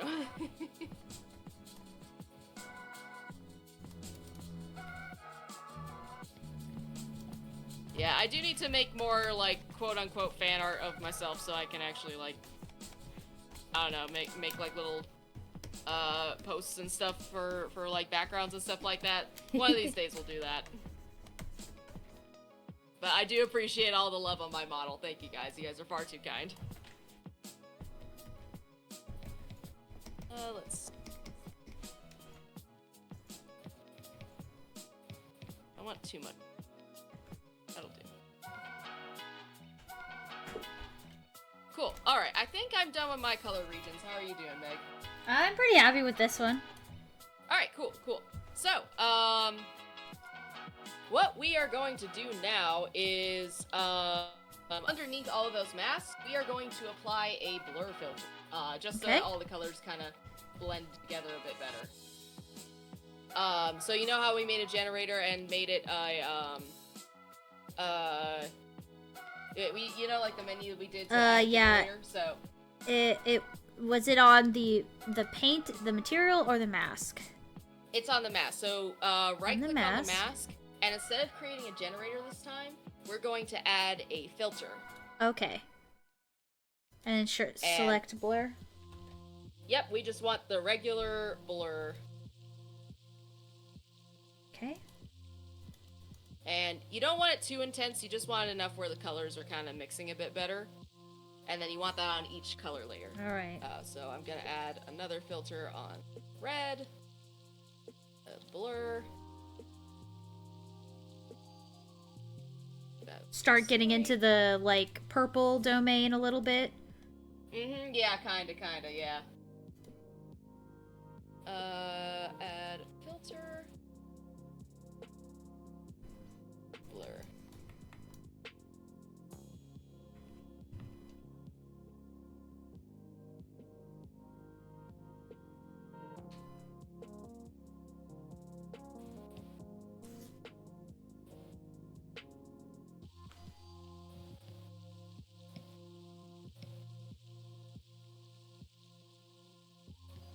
Yeah, there we go. Alright, cool. Alright, so, now that we've done all of that, now we're gonna mess with the opacity of each layer. Essentially we just want to make these very, very barely visible. So, start with the blue first and kind of bring that down. The red is gonna be the most intense out of all of them. So, the the opacity lives where? The opacity lives on the layer itself. So on the very right of that layer tab, see where it says normal and then 100%? That's the opacity. Yeah, so it's just like layers in Photoshop. Yeah, so just make it so that it's just barely there for each of the layers, and then bring back the color as needed.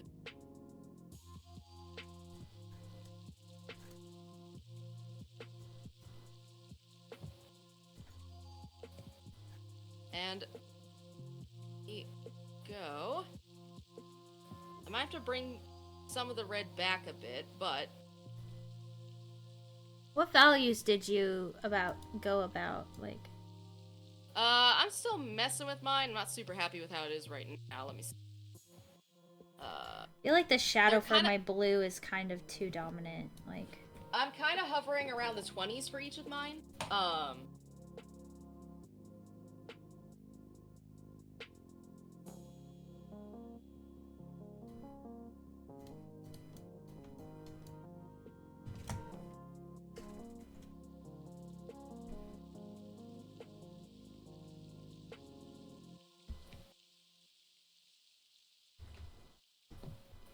And I think I'm gonna put my blush over the yellow again. I'm not really happy with how it's... I might have to bring... I think I went too high on the cheekbones with my red, so we're gonna go back and fix that.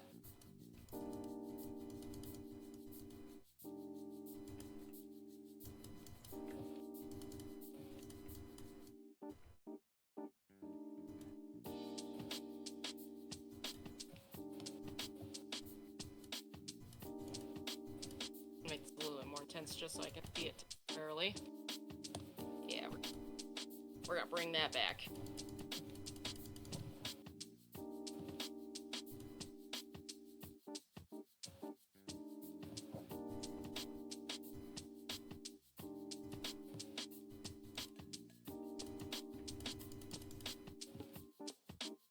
There we go, alright.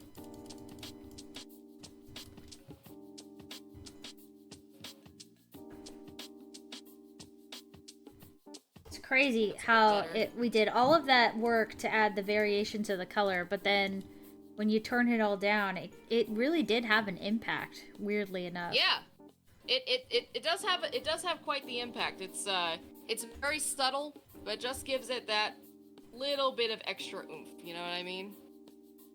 I think I also added like a little bit more blue underneath her eyes because of just to like add to her characteristic, right? Yeah. Because she's supposed to be like a more like tired student kind of look. Yeah, I like that idea. I like it very much. Yeah. Ooh. Whoa. Are you gonna let me do my lights at all?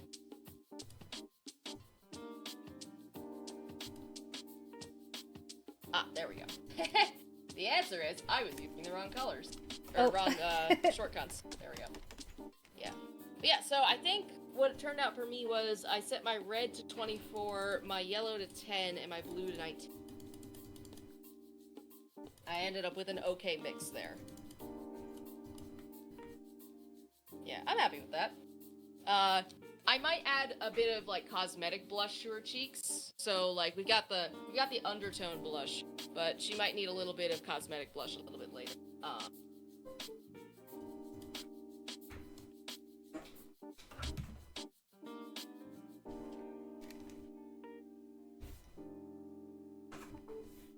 Yeah. How do you feel about yours, Meg? I don't know. I feel like I kind of got it. I think your colors are a little bit too intense still a bit. I'd bring the blue a little bit more down.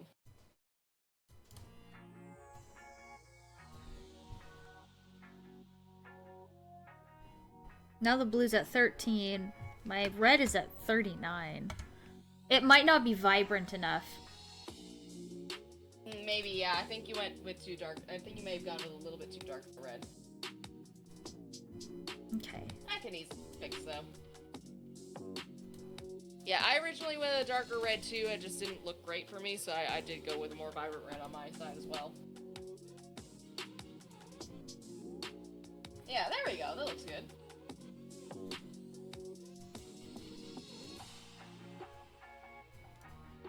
Yeah. If you want to blend it all out even more, you can duplicate the skin layer that we made and put it over top of everything and just kind of adjust the opacity from there too. That's sometimes a trick I use when I just can't, like, if the colors are still just not looking super great for me. Yeah. Thank you for the If alert anything, part. I think she might just need a little bit more red on her lips. Yeah, I think that might be it. Yeah. Hi, Knight. How are you doing? Thank you for the lurk. So what's Meg's new model supposed to represent? So this is not a model. This is not going to be like Meg's VTuber model or anything like that. Oh. This is a this is one of the characters from her and her husband's game, Mansion at Midnight. So that's gonna be coming out in October. This is one of her characters, Alice, from the game that you can actually play as. Yeah. And yeah, so we're doing a crash course in texturing, using her as kind of an example model, if you will. And it's interesting because when Dawn and I started working on Mansion at Midnight last year, Alice was the very first model I did. So I thought, in true tradition, really, she would be the first one to redo for our, like, the second pass is what I call it, but it's like improving everything. Yeah, exactly. Alright. I'm sorry that you're dealing with something really sad, Knight. I'll say a prayer for you. Alright, I'm happy with the colors. I still feel like my stuff's a little shiny, but I think... Yeah, so I think that's just from your skin layer, so actually that's what we're going to work on next. So go to your base skin layer and just turn that roughness all the way down. We want no roughness whatsoever. Base... Oh, your roughness is turned off. That's why. There we go. Yeah. Turn your roughness all the way. Yeah, there you go. Okay. Yeah, perfect. All right. Now we're gonna work on her skin roughness. Now, as you know, like some patches in your skin are more oily than others. Mm-hmm. So we are going to make a roughness pass. So, we're gonna make another fill layer. You know, as you do. We're gonna get rid of everything except for the roughness and the color, and I'll tell you why. The color is gonna help us actually kind of map out where the roughness is gonna be. Okay. So we're gonna take away the color later. It's just a visualization aid for right now. Okay. Yeah. So I'm gonna make this. I'm gonna leave it white for now for me. I'm gonna make it a nice bright white so I can kind of. Is there a particular, like, does it need to be on the top layer, or? Oh yeah, it needs to be above everything else. Yeah. Okay. And Yeah, then this gets a mask as well, I'm guessing? Yep, this also gets a black mask. And then for the roughness, we're gonna turn it all the way to the other end of the spectrum, so we're gonna make it super, super shiny. Again, as a more visual aid, we can adjust this later. Oh, I've dropped my pen. Where'd it go? Pencil! Pencil! There it is. Okay, got it. Okay, so we want to change our brush alpha again. So instead of the dirt one, we want something that's going to have more speckles. So instead of dirt, blurry, dense, let's find something. There's this dirt spots. Dirt spots?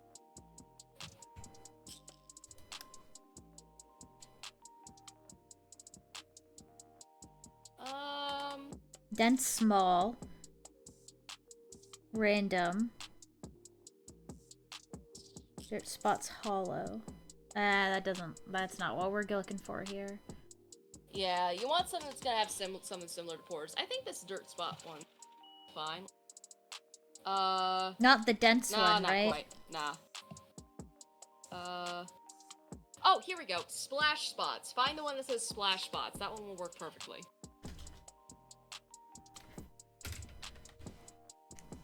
Alrighty. Yeah, so that's a nice big brush that we can work with. And then all you kind of want to do is just kind of brush it over her face and kind of like the oily spots of your face. So like the top of the cheeks, the top of the nose bridge, that kind of thing. Around the eyes, that kind of thing. Forehead. Yep, forehead too. Not much is showing up for me. Is that to be expected?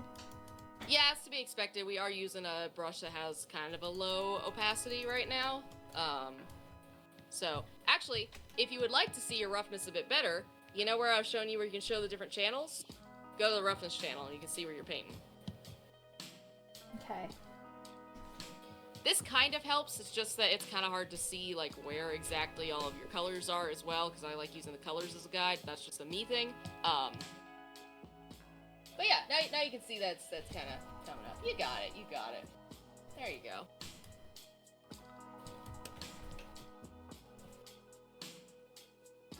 Yeah, this is like kind of a lower opacity brush already, just kind of as an aside, so don't be afraid to like go a little bit more intense with it. Mm-hmm.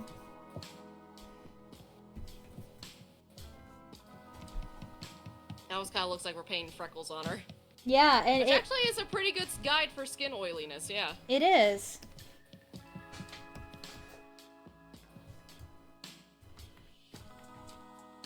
Smaller brush.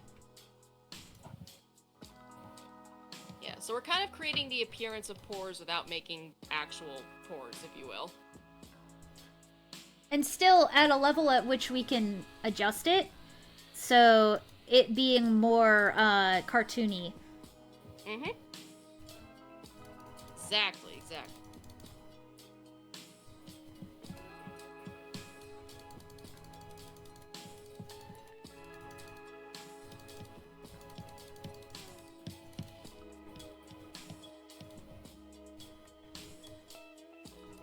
I'm gonna hide her eyelash. Just make a bit of a waterline, if you will. Not like too shiny, but one.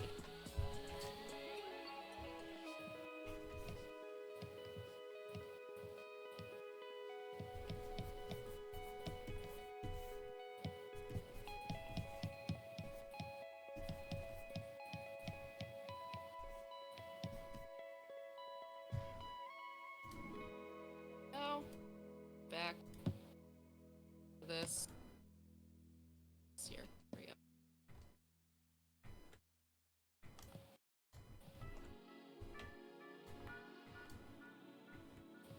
Okay, okay.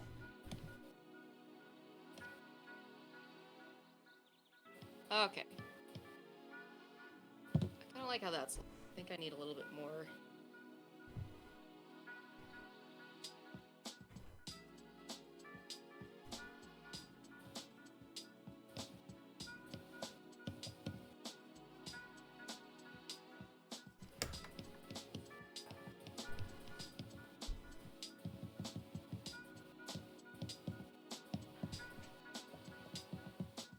Yeah. All right. So now I'm gonna come back to my material page, and I'm gonna get rid of the color on the actual color thing. And let's see.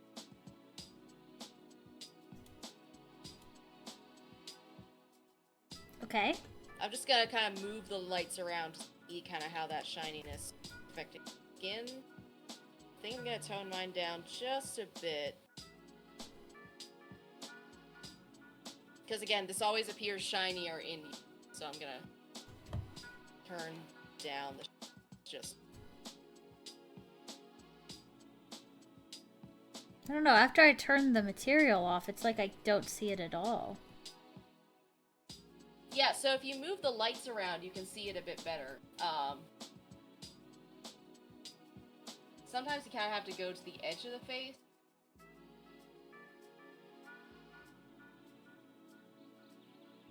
Huh. Why is it not? Well, that's the other way. That's why I was trying to see, like, it doesn't seem to be doing any different. Huh. My opacity's all the way up. Yeah. Maybe make your color like a super bright pink color so we can kind of see where it's appearing.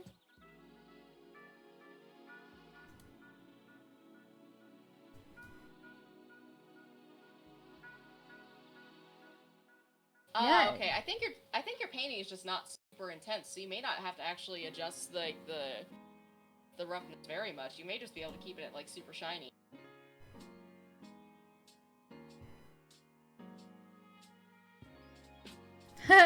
That sounds like a lot of fun, Pillar. I've never actually played Phasmo before, so I bet it does sound like you had a lot of fun.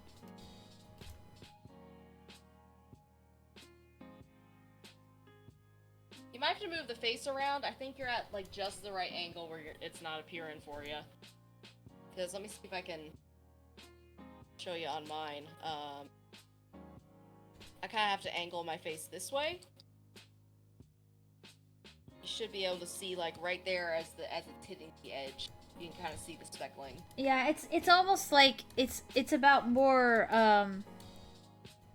how the light bounces on the face than like adding any substantial color, which is why it's hard. So we may just want to change the display lights. So this is another helpful thing. Oh, one sec, Cranberry. We just got a raid here in the game grotto. Oh, yay! In the middle of an ad! Oh no! Oh no! Oh, isn't that how it always is? I know. Oh goodness. Here, let me do a little zoom out so we can greet the raiders with the crazy bald lady. Oh no, not the crazy bald lady. Alright, you want me to mute, or? Oh no, you're good. Okay. Well, hi everybody. Good to see you here in the Game Grotto. I'm gonna do a little shout out for our raiders. Sorry you guys came in at the ad there. Oh, Dr. Meme, thank you so much for the Stinky sub. ab no more. No abs for you, my friend. Aw, I hope you guys had a good stream. Hi, Adam. How are you doing? Thank you so much for coming by, everybody. Welcome to the Game Grotto. We are having a 3D texturing work stream here in the Game Grotto today. I'm learning lots of things. I've never used this program before, so it's been a bit of a learning curve, but it's yielding some pretty good results. Here, I'll put her hair on so she's not quite so scary looking. Yeah, there we go. Yes, we are very much learning. For any of you guys who came in and you don't know anything about us, I am Meg the Slime. I'm usually joined by my husband, Dawn the Robot, and we are... And that is Onyx. Yes, who needs the cookies. We're video game developers and VTubers. We make games and play games here in the Game Grotto, and sometimes we make games and play games with our friends. One of which is the lovely Cranberry, who is joining me today, and also streaming. Hi. If you want to go give her a follow as well, she is lovely, and you'll enjoy hanging out with her. Ah, you're too kind. Thank you, Melvin, for the follow. Welcome to the Game Grotto. And good to see you, Clarbart. How are you guys doing? I had to give Onyx a big belly scratch. Aww. Aw, thank you. Thank you, Adam. Enjoy the bathroom. I'm sure you will enjoy relieving yourself. I don't see your chat, so I've got no context in this conversation. The old raid and poo. What do you mean? The green boy is desperate. Aw. Oh man. All right. Well, actually, just throwing her hair on, you can totally see the difference, the shine and the Oh yeah, the color. yeah. It makes a difference when you actually have like the hair and all that. You know, like sometimes you get too into it and it's like I don't even know if this looks good anymore. And then Yeah, you it's throw like, all the models is this back on. doing It's like, anything? okay, And then yeah. you're like, oh. That's okay, yeah. You on the Oh, way to the wow. bathroom, boys. Well, y'all feel free to stick around and hang out for the learning/working stream, or if you've got somewhere to be It's called a tonight. trash can, not a trash can. Yes, TK. Look at Otto. Look at him talk. He's so cute. What are y'all thoughts on Oh any yeah, another Sonic thing the that might help Hedgehog with your games? visualization, Meg, just throw a black fill layer on your eyelashes. I think that would help a lot. Oh yeah, that'll probably make her look a lot less scary. Let's go ahead. I like turning the roughness for like solid black things for side light stuff. I like turning the roughness all the way off, and actually if you turn the metallic all the way up, it creates this weird kind of void effect, so that way it's not receiving like any reflections whatsoever. Yes, It's I really see cool. what you're saying here. That way Yeah. it definitely looks like a solid black. It's like, guys, the perspective zoomed in. She's like, you got games on your phone. You got games on You your got phone. games on your phone. You got games on your phone. You got games on your phone. Here, wait, Meg, here, wait, here. You got games. Yeah, on your there we go. tablet? You got games on your phone. You got games on your tablet. No, Meg, you gotta look at my stream. Oh, that's good. Mother, I want to play games. Do you have games on your tablet? You play League? All right. Oh no. All right. Cursed. Very Cursed. Very Anyway, cursed. So, yes. Yeah. So Sonic that's the Boom was a basics of just, majestic like, mess. Oh, I see. You guys were asking about our opinions on Sonic games. That is a whole okay. conversation. So finish what you were gonna say real quick, Cranberry. Oh yeah, so that's the basics of like skin undertone painting and like kind of roughness painting and stuff like that. By the same token that you painted the roughness textures, you can also paint in skin details like freckles and all that stuff. If you wanted more like skin color variety in the face, that would be a good way to do that too. Okay. Apply like an overall freckle texture all over the face and add just a little bit more color variety in her skin. And then what I also like to do is I like to make a completely separate layer for the lip color and kind of give her a little. Yeah, let's give her a little bit of like a little makeup. Like a little bit of makeup. I think that sounds like a lot of fun. I like doing that for anything that I'm gonna do. So it's like you make your base face and then you apply like separate layers for like makeup and stuff like that. So I have a separate layer for my blush, I have a separate layer for my lips, that kind of thing. So we got this makes a lot of sense. What did you call that, undercolor? It's underpainting technically. Underpainting. Yeah. Okay. Yeah. Even though we're painting it over the base skin tone, the concept is underpainting. Yeah. I want to use the proper terminology for my layers here so that I can remember when I come back and do that again. Ah, smart. Oh, Oddly, it's good to see you. How are you doing?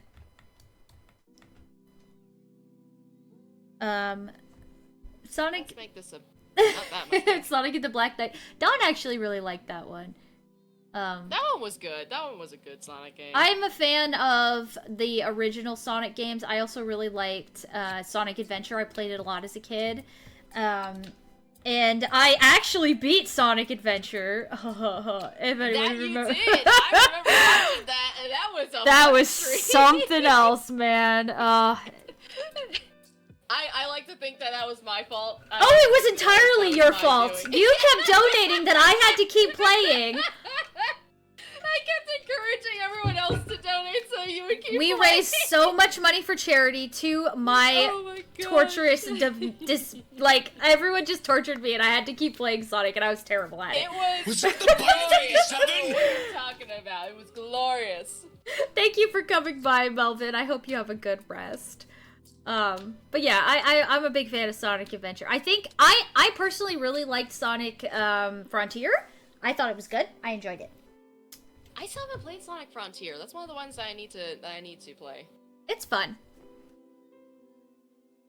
Best Sonic game? That's hard to call. I don't know if I would say Frontiers is the best, but I am not the one who played It's gonna have it. to be Sonic Adventure 2 for me. That is the pinnacle of Sonic games, in my opinion. Alright, so we're gonna go fill Fun layer. fact, in 1996, the U.S. Marine Corps developed a mod for Doom 2 called Marine Yep, Doom fill to layer, train make sure fire all team the tactics other Marines. options It was are turned released off to the except general color or public whatever in you want 1998. to affect, and go to town. You know, I actually did know that, TK. That's actually one of those hot facts that Dawn likes to mention every once in a while.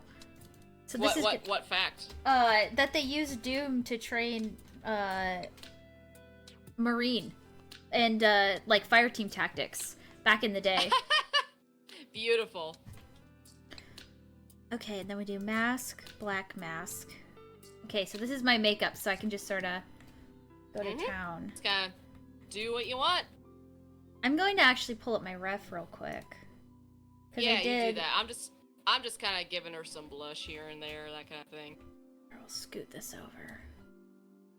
Oh, it's like, how do I Photoshop after being Substance Painter? It's like, oh! I know, yeah, it's a bit of a different beast. Yeah. Ever so slightly. It's weird because going between Blender and, Unity doesn't, like, mess with me. But it's probably just because I'm learning it. Yeah, I think once you got it down, you'll realize the similarities and stuff like that. And Yeah, it's like, it'll oh, start so making bad. more sense. Exactly. Alright. Space Marines? No, I think it was just, actual U.S. military Marines.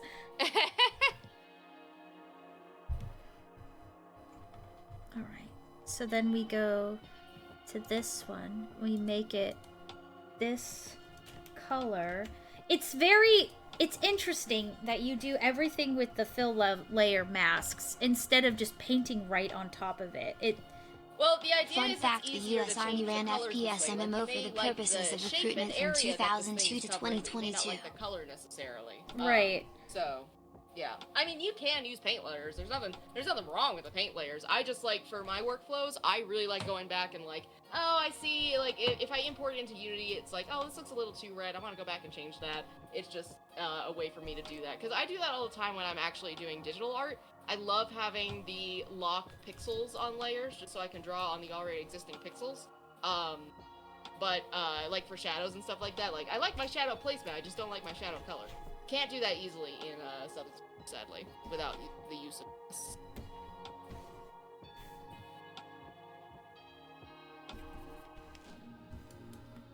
Yeah, I don't like that for my blush. Sorry, I missed your fun fact, TK, and Otto, because I was I was listening to Cranberri.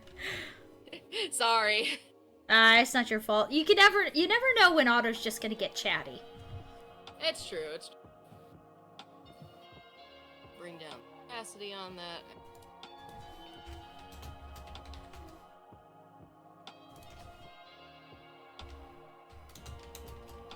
Maybe not even opacity. Apply to blush.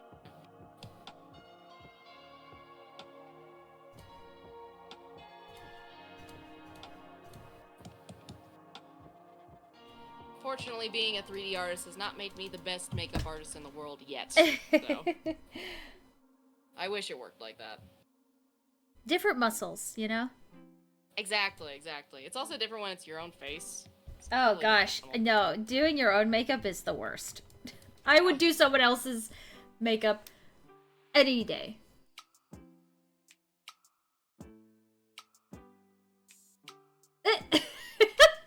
That's more than a year, oddly, but that's okay. We won't hold it against you. What? TK said, fun fact, the U.S. Army ran first-person shooter MMO for the purpose of recruitment from 2002 until 2022. I did not ignore you. I'm sorry. I'm sorry, Audley. I didn't mean to call you out. All right. We're gonna go ahead and switch because I'm using that freckle brush right now. Yeah. Yeah, I switched back. If you want to go back to the original alpha, it's called, oddly enough, under alphas, it's just called shape. I have no idea why. You'd think it would be called, like, brush round or something like that. No, it's just called shape. I don't know why. I can't remember what the brushes are, so... I'm trying to find. Oh, go into your properties paint, and then go down to the very, like, at the bottom-ish. Should have, like, an alpha there. There we go. There you go, that's it, yeah. I don't want fonts. Oh, that's not what we want. What did you say it was called? Paint? No. Shape. Shape. Yeah, it's I'm just in called love shape. with I the know, shape it's very of strange. you. Yeah, something like that. Here we go. We're gonna add a little.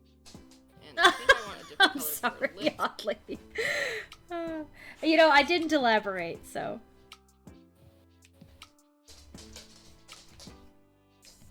This. Little more red. This will be much more dramatic with, when we do Kira, because she has the goth makeup, but, Oh, I see you're experimenting. You having fun there. You having fun. mm-hmm.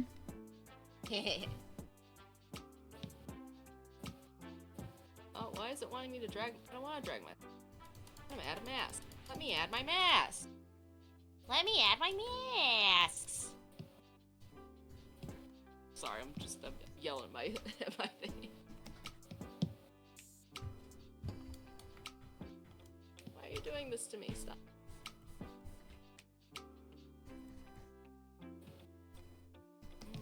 Boop boop boop boop.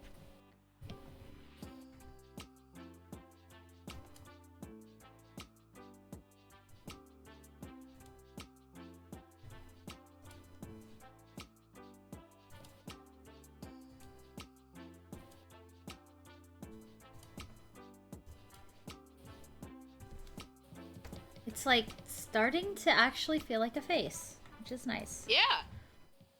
And less like an alien, which is what we want. Yes, that is what we want.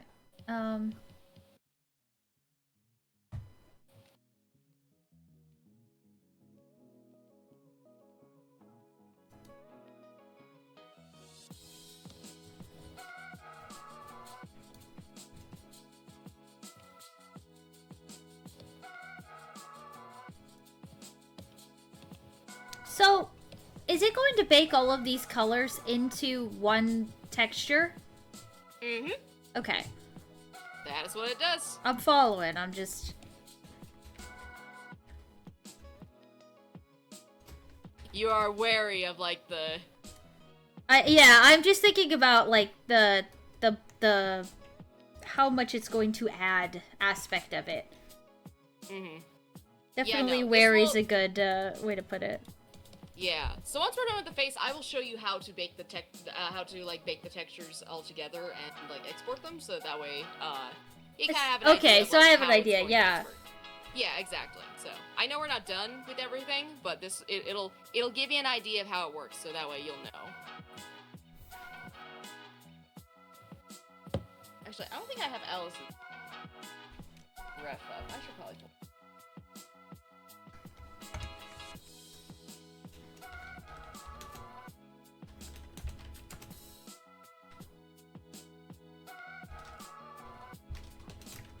Here we go. Okay, got a more. Sorry about that, Oddly. Meg is a pain sometimes.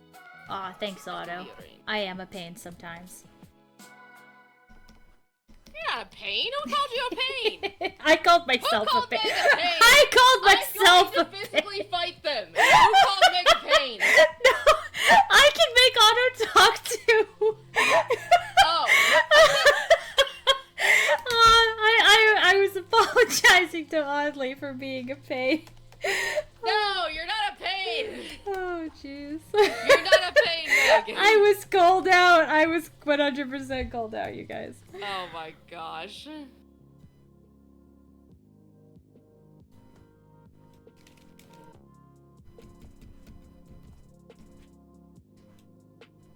Oh.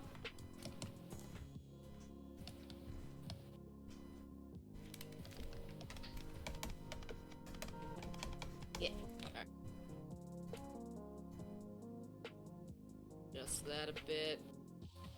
All right, if you say so. If you say so. I do my...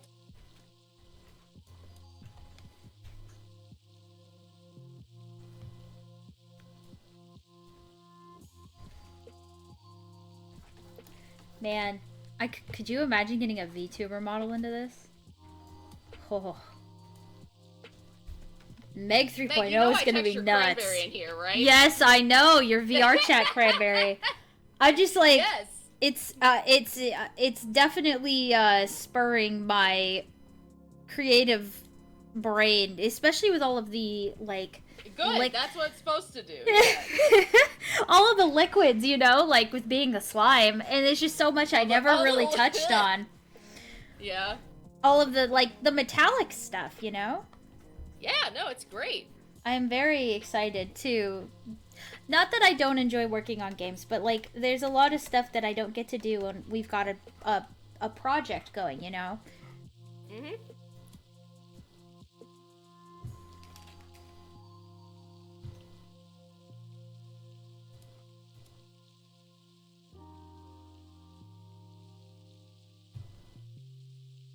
There we go.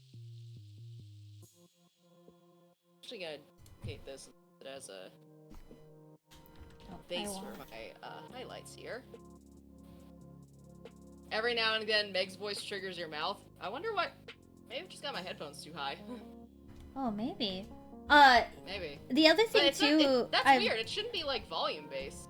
I've noticed sometimes when you do drawing streams and well, in my experience, when you're drawing and you're really close to your tablet, sometimes when you do this, because you're drawing, yeah, that might be what it is. I'm not sure who asked in your chat. Yeah, my mouth isn't voice activated at all, so I'm not really sure why. Maybe I'm just moving my mouth weird. Sometimes I make weird faces when I'm drawing, like,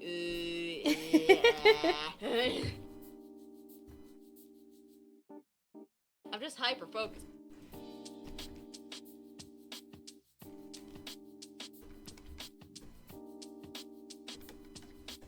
There's my dupe. Now we take away the color. The rough. Yeah, Oh, it was you, it was you, Pillar. I see. I think that must be what you were hearing.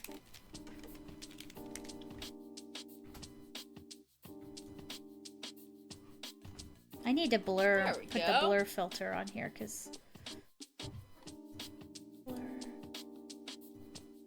Yeah, blur filter will become your friend very, very fast. I assure you. I think I know why I couldn't see my highlights before. They were underneath, they were on the wrong, like, layer.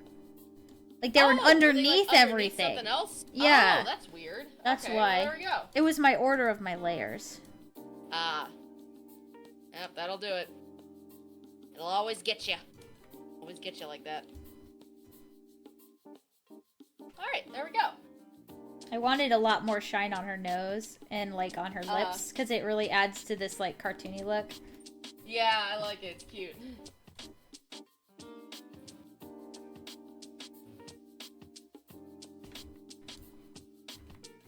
Yeah, I went a bit more matte with my face reflections for the time being, but I did add a little bit of gloss to her lip. Ooh, not fill. More. I want to add filter. There we go, yeah.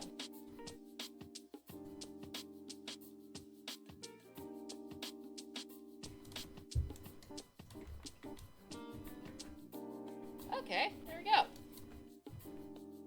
I am happy with this. How's yours? Wait, you've successfully made a meme with blue beard? Oh no, I can't wait. Oh gosh. I will definitely, like, hop over on the Discord and check it out later. This ain't be Alice, this be Bluebeard. Yeah. So I think what you'll notice is on the male models, especially when you're texturing them, that blue is going to come in very handy for, like, establishing, like, a 5 o'clock shadow and stuff like that. It's very, very handy. I'm excited. I'm intimidated by the whole process, but at the same time, very excited. Heck yeah.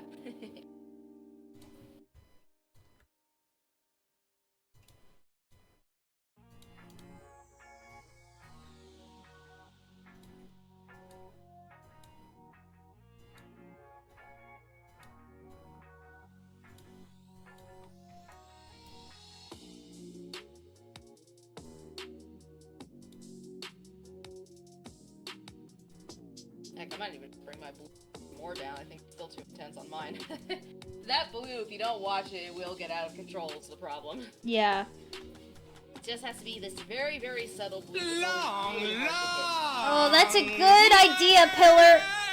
Stretch. Ah, big stretch. Ah! Yes. Ah, there we go. It's easy to get stuck in the not paying attention when you're working. Yeah.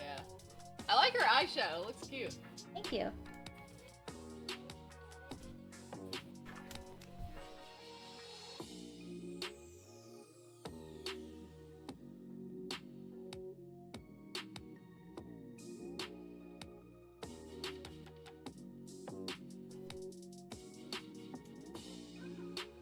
I'm going to have myself a sippy.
Oh, thank you for sharing, Pillar.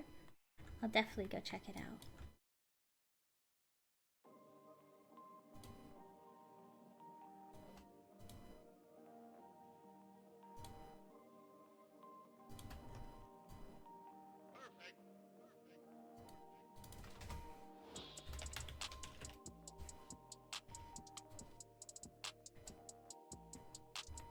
I think I understand enough to go like this. The layer. Whoops. Add mask. Then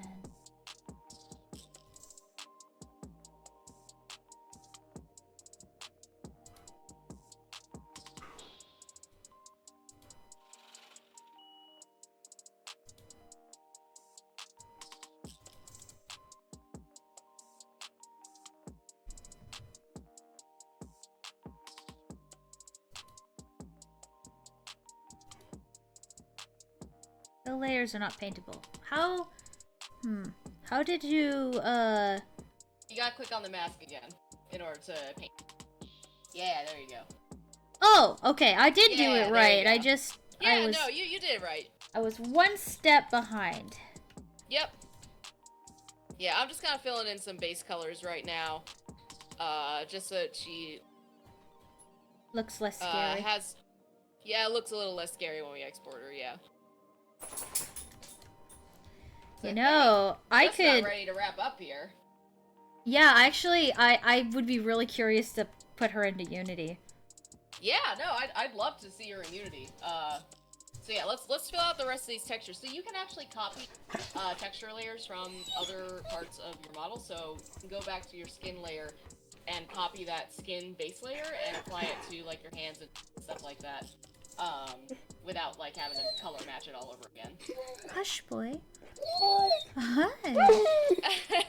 He's like, no, Mom.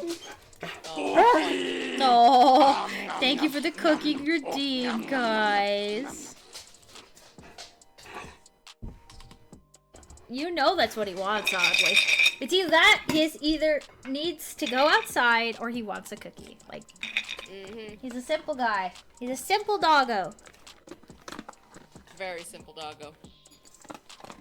Also, give me scratches has been in the mix. Oh, you got. Do you have a give me scratches redeem? No, I should have one though because he's been so that would be itchy. Really cool. You should have a give me scratches redeem. That would be adorable. So what am I missing here? I'm on the base layer, which is the skin. Yeah. And I'm trying to fill in this skin part here. Uh-huh. I've got this tool, the polygon fill. And clicky? Clicky? What? Did you apply a white mask or a black mask? Black mask. Okay. I'll back up.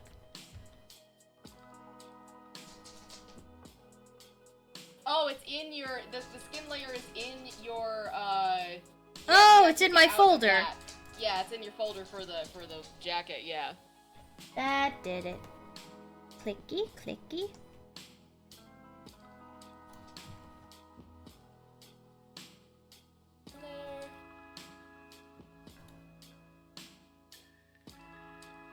It's pretty good.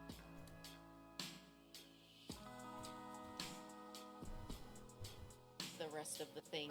Oh, I'm sorry. I scared you, Flame. Whoops.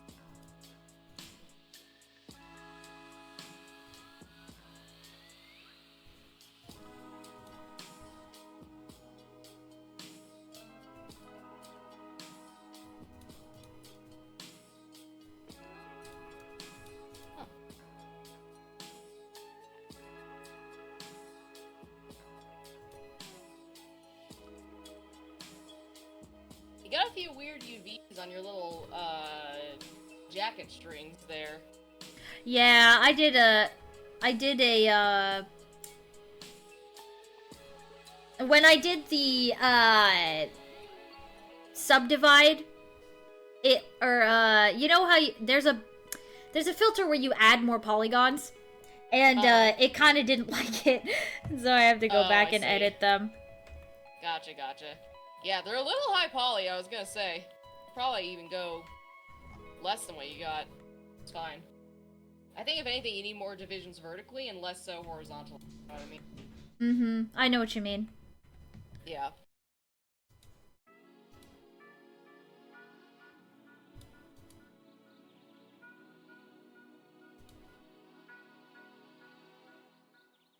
So I should be able to just clicky boots? No. Plastic shiny clicky boots? Aha! There we go. Well, this is supposed to be black, but...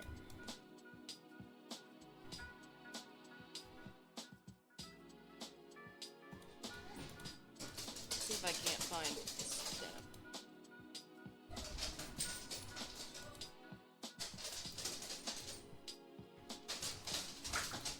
This is just a more rough version anyways, so...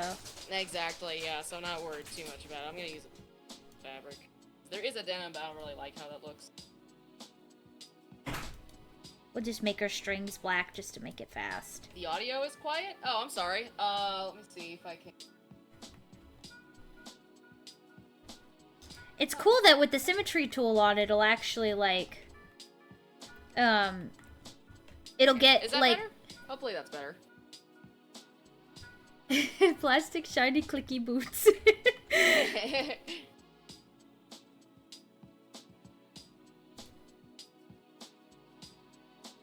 Hopefully that works out, guys. I'm sorry.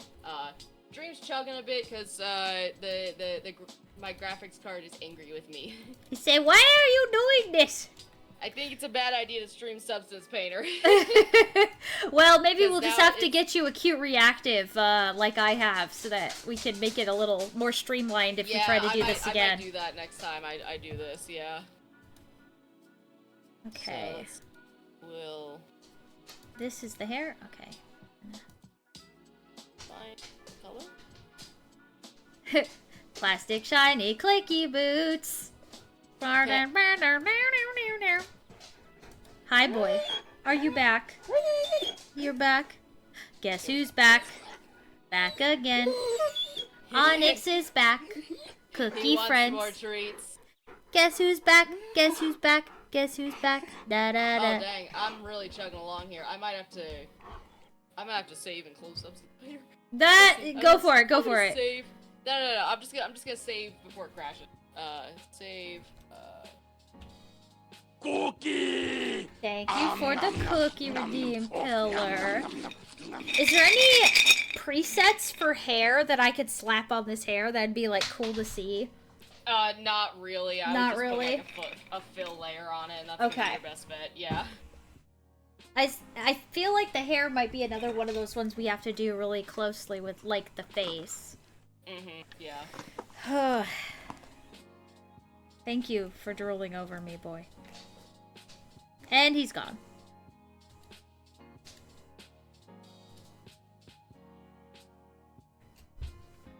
Save. There we go. Okay. All right. Cool. What can I do about her eyes here? I don't know. You maybe put some black dots on it. Yeah, here, let's... Just for right now. I was just gonna keep them blank for now. Yeah, maybe I'll do this.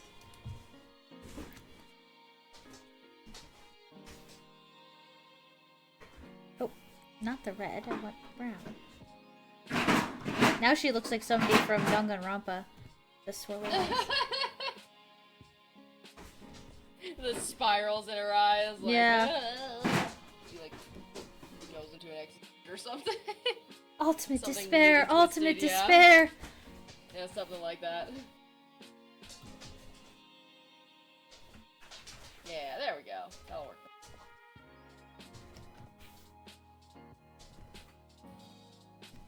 The fact that I could get to this point and just be like, oh, I'll just try this, means that I'm starting to get the hang of the program, which is... Yeah, once you start getting into the, oh, I can experiment with these things phase, like, yeah, you start to pick up on a lot of stuff that you can do. Okay, it's not perfect, Oh, but look at her! she looks cuter with pupils. Yeah, the eyes help, that's for sure. Alright, we're gonna go ahead and export this. How? Yes, so How let me do? show you how to do that. So go up to File, and Export Textures. File. Shortcut for that is Control-Shift-E. Export textures. Yep. So we don't want to export in Unity HDRP. What Right. we want to export in is Unity Universal Render Pipeline, Metallic Standard. Alright, I'm putting this where I want it, so give me a second to... Yeah. This in my Put game it dev wherever you want your folder. textures to export. Yeah. Because it always defaults to where the program is in terms of export. Yeah. It's really annoying. We I learned think the way recently the- that my solid state is not my biggest hard drive, and so I'm like, huh.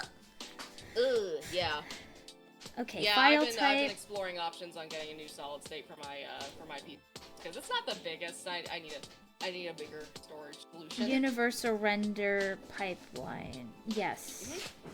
There Metallic you go. standard. Yeah, you want the metallic standard, not the specular. Yeah. We're gonna do 16 bits, right? Like, why would you ever do 8 bits? Yep, you can do 16 Okay. bits. Oh, come on. 16 bits. You can export it. You can actually export as a lot of different file types. I usually just do PNG. PNG makes the most sense. Yeah. And then size, you can do based on each texture set size, but we'll just set it all to 2048. Yeah. So this is your export size. This is what is going to be playing. Okay, a lot of okay. The memory stuff, because that is going to be the size that all of these export as. So yeah, so now all of your stuff is set up. We could go there's a whole system where you can set this up to export the textures the way you want them to. Like if you need a specific mask for something like that. What is the just padding texture for? thing. Because I see dilation with transparent, dilation diffusion. So padding is the amount of color around. So this is why I said to give your UV space. So padding is just like the excess, like consider it like bleed color for Okay. UV. Because sometimes with the way the pixels are calculated, they won't reach all the way to the edge of your UVs. So sometimes it's nice to just add just a little bit of color padding. So dilation infinite just means like anything outside of the UVs is just gonna be like an infinite void of color. And when you pull up the texture map, you'll see what I mean. Right. I'm familiar with the way that textures look, like Yeah, generated textures. So I'm thinking like probably default background color or transparent was what I was thinking. Like, it's actually going to appear like kind of color stretched. like if you took the outside edge of each of the UVs and stretched them like as much as you could. Interesting. Not so much that they intersect on other UV planes, but Is yeah. Dilation I Infinite usually, just like the easiest way to do it, or the most I usually optimized? do Dilation Infinite unless I'm doing some kind of weird alpha transparency thing, which we're not right now. So Right, which then you would do Dilation. transparent. Okay. Exactly, yeah. But yeah, and then just click export. If you click save settings, I think it'll just close that window. Yeah. And it'll save your settings for whenever you do want to export later. Click export. And there you go.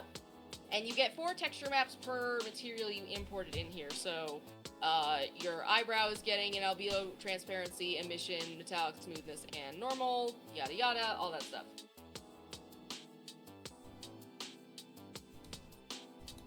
Okay.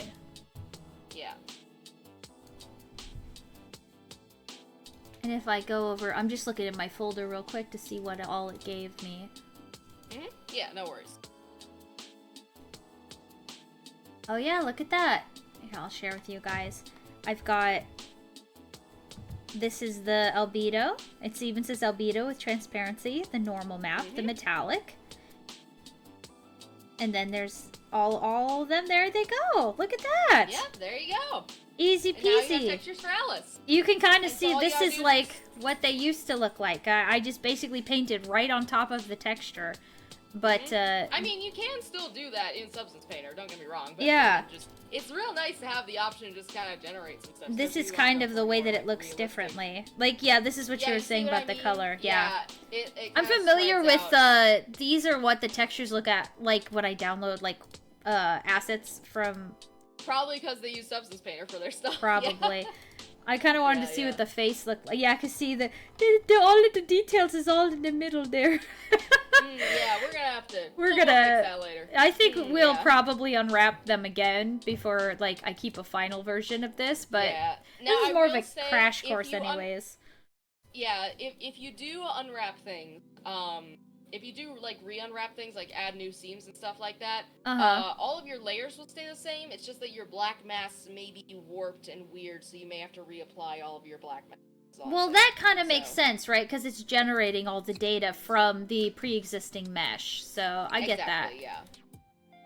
Yeah, so you'll have to remake all of your texture maps, obviously, and you'll also have to, any black masks that you've custom painted, like for the face and stuff like that, you'll have to repaint those. So, I mean, all the layers will be set up for you, don't get me wrong, but you'll just, that's all. I mean, yeah, that it really seems like the pipeline of coming back into these and re-editing them is not too difficult either. No, it's not, no.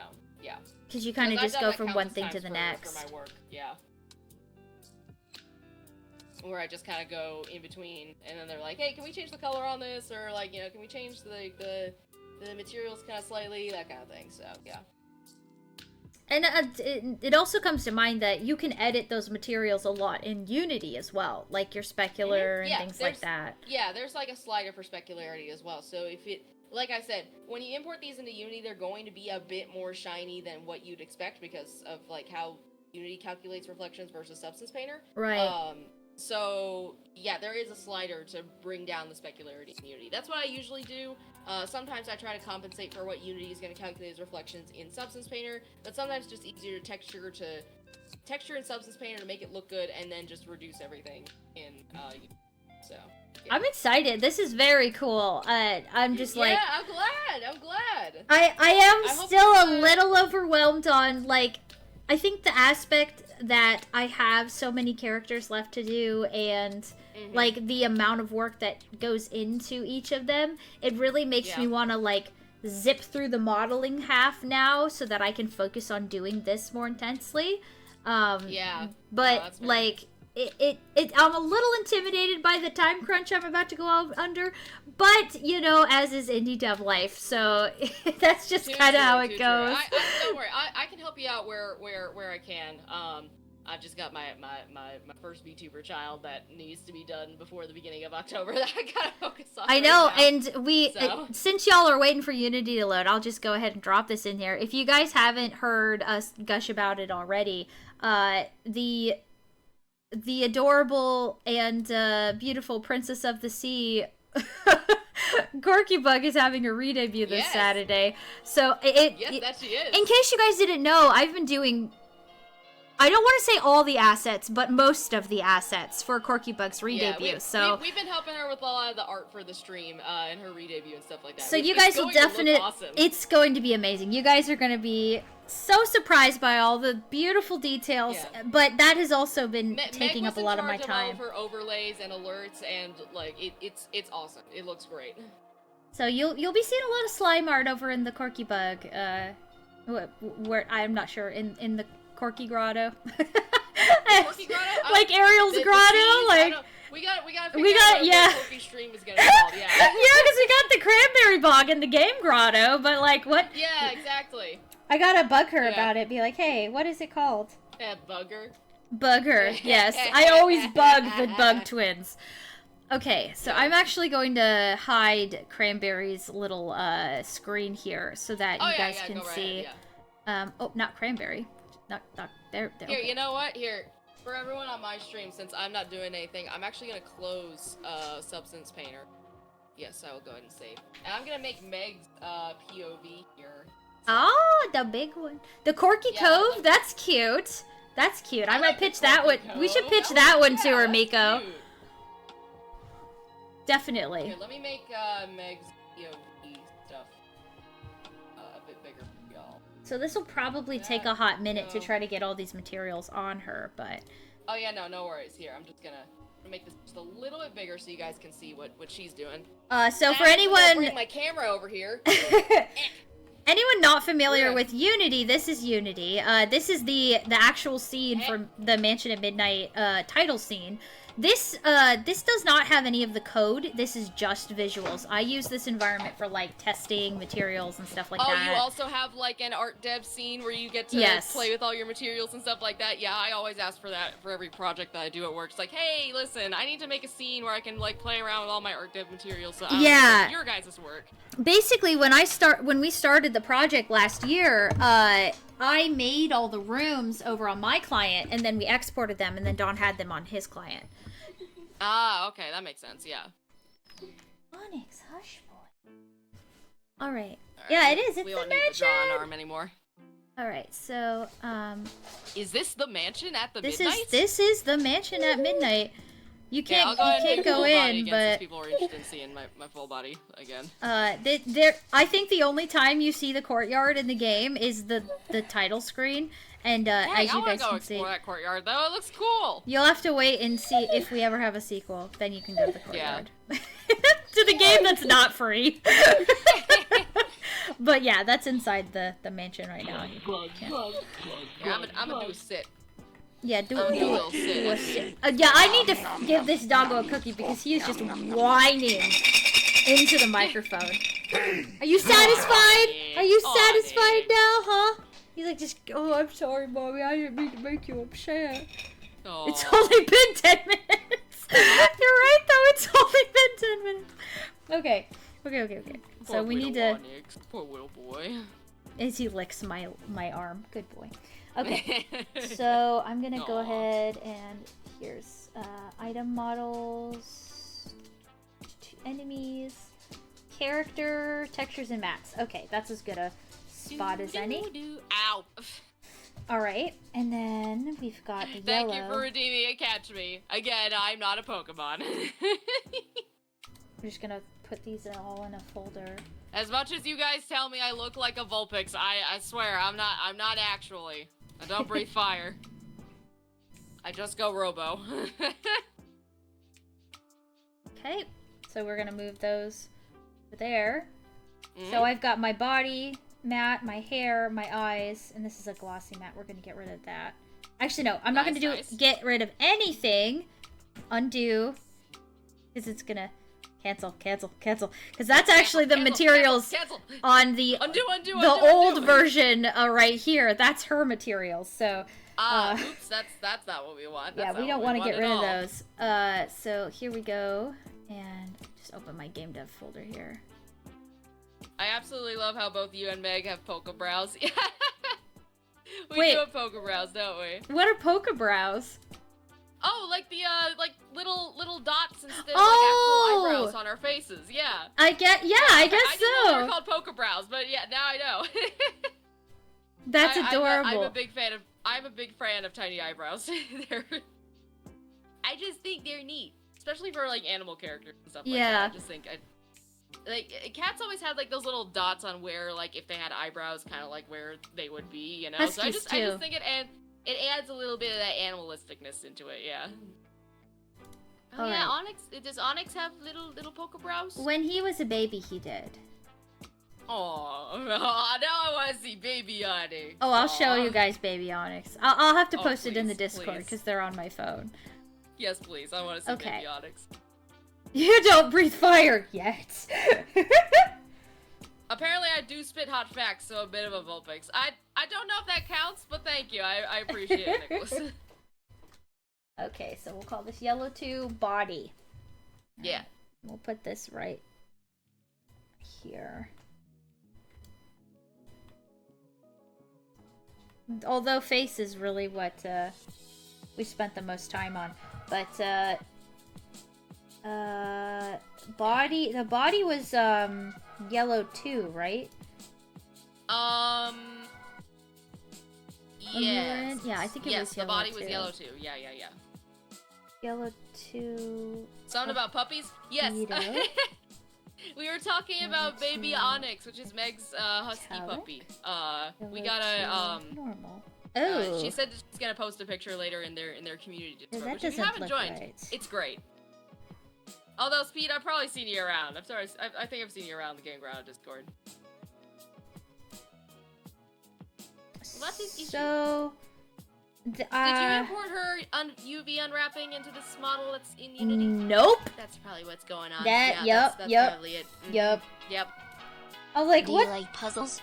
I've Do you done like that before. hiding Where the it's bodies like, of but mustache I did men? all the right things. I know the It's best I just game didn't for you. import the Hide the UV unwrapped corpse. model.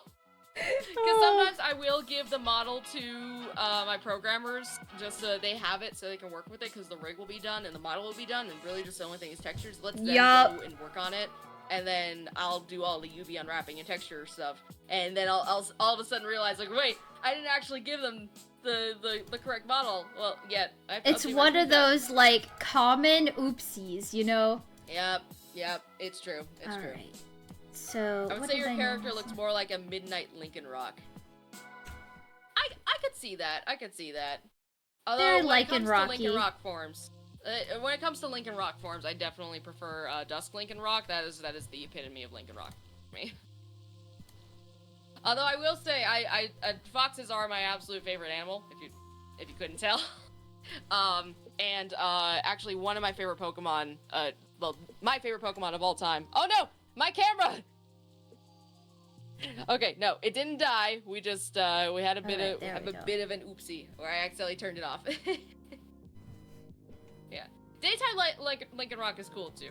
That I have an affinity for dog Pokemon. I just think they're peak design.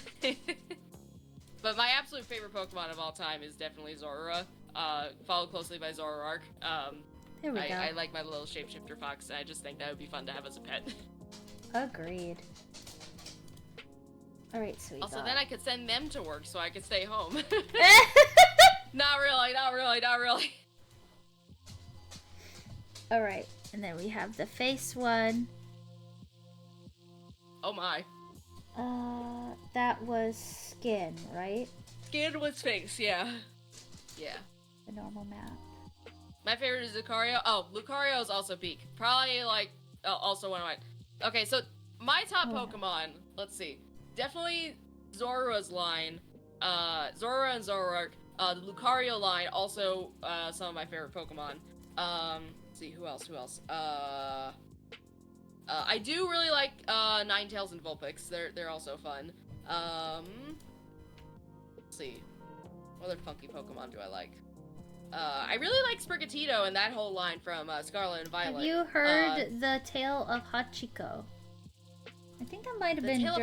That Is sounds that really familiar. Sounds like a fox. The Tale of Hachiko. That sounds really familiar.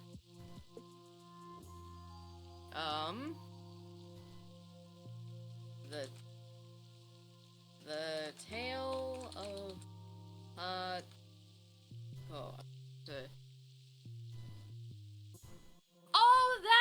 Hachiko! Yeah, I have heard this story before. Yeah. Oh, yeah. It's a really sad story. There's actually a statue of him in Tokyo. But it's a story about this dog who would follow his owner to the subway every day. Oh, and yeah. one day he got on the subway and passed away. And Hachiko still stayed there waiting for his owner to come back. It was really sad. I have heard of that too. Double-sided. No. I noticed all your pics are canids. Yeah, I mean, I did say I like my puppy Pokemon. Puppies are cool. Puppies are very cool. Yes. Sorry guys, I'm like, I'm trying to figure out which shader has the double-sided shaders so that I can fix her hood. Oh, yeah. One slight problem. Oh, I forgot to mention that, yeah. Substance Painter doesn't display double-sided faces by default. I think there is a way to make them display that, but it's a setting that we didn't go over today. We'll find that. Yeah, we'll find it. It's fine. So I think that's probably the best I can do as far as the materials. Here, hold there on. she goes. Definitely Holding the invisible lantern. Yeah, the lantern that's not the... Hold on. Let me turn the grids off. The invisible lantern that's not there. The wonderful... Look at her! The face looks way better. I think that's one of the big... Yeah, there we go. The hair looks a lot better, too. How are you feeling? I'm pretty happy about it. I still feel like there's still a lot to do, but as far as her face is concerned, like... That's more what I expected, you know. Yeah, there you go. When you think of like, oh, a character in a game, you don't think of V-Roid based precious moment lady. Well, you did what you could with what you had, and now, it's true. Now you got access to more resources, so it's good. Yeah. Here, let's Oh, she's picking up something. She gonna get haunted? something like that. Here, let's get them. Oh, this is great. Some different animations. I love the evolutions, of course. Oh, how can I forget the evolutions? I literally have like, okay, so I have like so many, I got like 2 different collection sets of evolution plushies. Thank you, Oddly. I'm waiting for the Glaceon and Leafeon to come out of this one particular set that I've been collecting. But I have another set that I got before Sylveon was ever announced or released, so I just felt like that collection was incomplete. Because I never could find a Sylveon of like a similar size to complete like the plushie line, if you will. But they've released a new kind of like larger. They've released some larger evolution plushes on Pokemon Online, and I've been collecting them. I'm waiting desperately for the day they drop the Glaceon and Leafeon plushes. Because they've done literally all the other evolutions. They did they obviously did Vaporeon, Flareon, and Jolteon, and then they did recently Umbreon and Espeon, and of course Eevee's in there. And then oddly enough, they also did Sylveon, but I haven't seen any Leafeon or Glaceon from the same line that I'm looking for. And I know they're not sold out because I've been checking like a couple of days. I've been checking like every other day trying to see if they've released them yet. And usually Pokemon Online will show things have been sold out even if it's been like years since they've ever had it in stock. So I know they haven't been released yet. I'm desperately waiting for the day that they will actually release them. That's awesome. Alright, well, as cool as it is to watch them run through all the animations, yes, Donnie's. Very much cookie routine for you guys. It is making, running Unity in active play mode is kind of chugging the computer, so. Yeah, no, that's fair. I was wondering, like, dang, you're still streaming and alive? Like. Yeah, I know, right? But. It's quite impressive. For those of you who are here and have been here for the long run, I appreciate you guys being here since since the time when we had this model and being here for the whole transformation. I'm excited. I'm excited. This is one of 6 characters, so there's a lot still to do. but I'm feeling a little more confident with the different model and the different materials. I think it's going to be really cool. Yeah. Do you feel like you got like a better grasp of like how Substance Painter works now? I'll help you out with whatever else you need regarding it as well. Yeah. Yeah. I feel like I'm getting the hang of it. Like it's a little bit more like I was able to comprehend it better than I expected. I was really intimidated by it, very but much like Photoshop. Yeah. You just gotta think a little bit differently about the masking system because we don't have the lock pixels option. Like in right. Photoshop. Yeah. It's the entire concept of breaking up where your materials sit is kind of something I was already doing in Unity for the characters. Like you saw, I had normal maps and stuff like that. But just the level of detail that you can get into using something like Substance Painter is just way more than anything I'd ever done in Blender. So I'm excited. It's going to be awesome. And Mansion Midnight's going to look great. And that's the end goal here. So... Yay, that's it. Yeah. I'm gonna go ahead and just save this for my enjoyment later. But I call that a successful work stream right there. Yay! I would call that a success as well. Yeah. Definitely. You did a great job. She looks so much better now. I'm so proud of you, Meg. Yes, drinks on us. Drinks on us. Thank you, Cranberry. You've come a long way. Yes, Alice definitely has come a long way, and I am very excited to see all of the other characters finished, which means I got work to do. But yeah, I actually still gotta finish the male characters. I haven't finished their faces yet, so I will be doing that this weekend. Perhaps it depends on how tired I am. We'll see. Well, we'll definitely be hanging out with Corky Bug during her debut stream, but that we will. I might take the time to work on some stuff just because I'm probably not gonna be streaming while we're playing our game when we do our thing during Corky Bug's stream. I'm trying to keep it vague because I don't know how much she's actually. Oh, she's announced her whole schedule, so. Oh, okay, all right. Well, then I can tell everyone. So, Saturday afternoon, Corky and I will be playing Nancy Drew Danger by Design together. That's the one you guys picked? Nice. Yeah. Well, Corky asked me, like, hey, are there any Nancy Drew games that kind of have to do with, like, fashion and stuff like that? I was like, oh, yes. I have the game for you.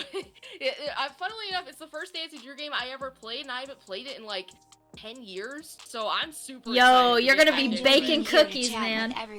Funnily enough, I was kind of scared by some aspects of that game as a child. When we start up the game, everyone will see why I was terrified of this game as a child. I'm not gonna spoil it, but it starts off with a bit of, like, an intense, like, scene. Yeah, it kind of does. Like, nothing violent, but just surprising for like a 10-year-old. All right, we'll say that. You'll see when we play it. It's nothing inappropriate. It's just funny. It's funny now as an adult. Definitely, I agree with you there, 100%. Yeah.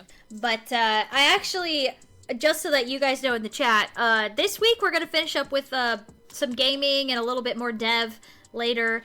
Actually, no, I don't think I'm doing a dev stream. So, no, it's just going to be gaming for the rest of the week. But next week is going to be a hardcore working stream week because we are going to be just, like, hitting it hard with Mansion at Midnight. So, you guys might see a couple more streams kind of like this.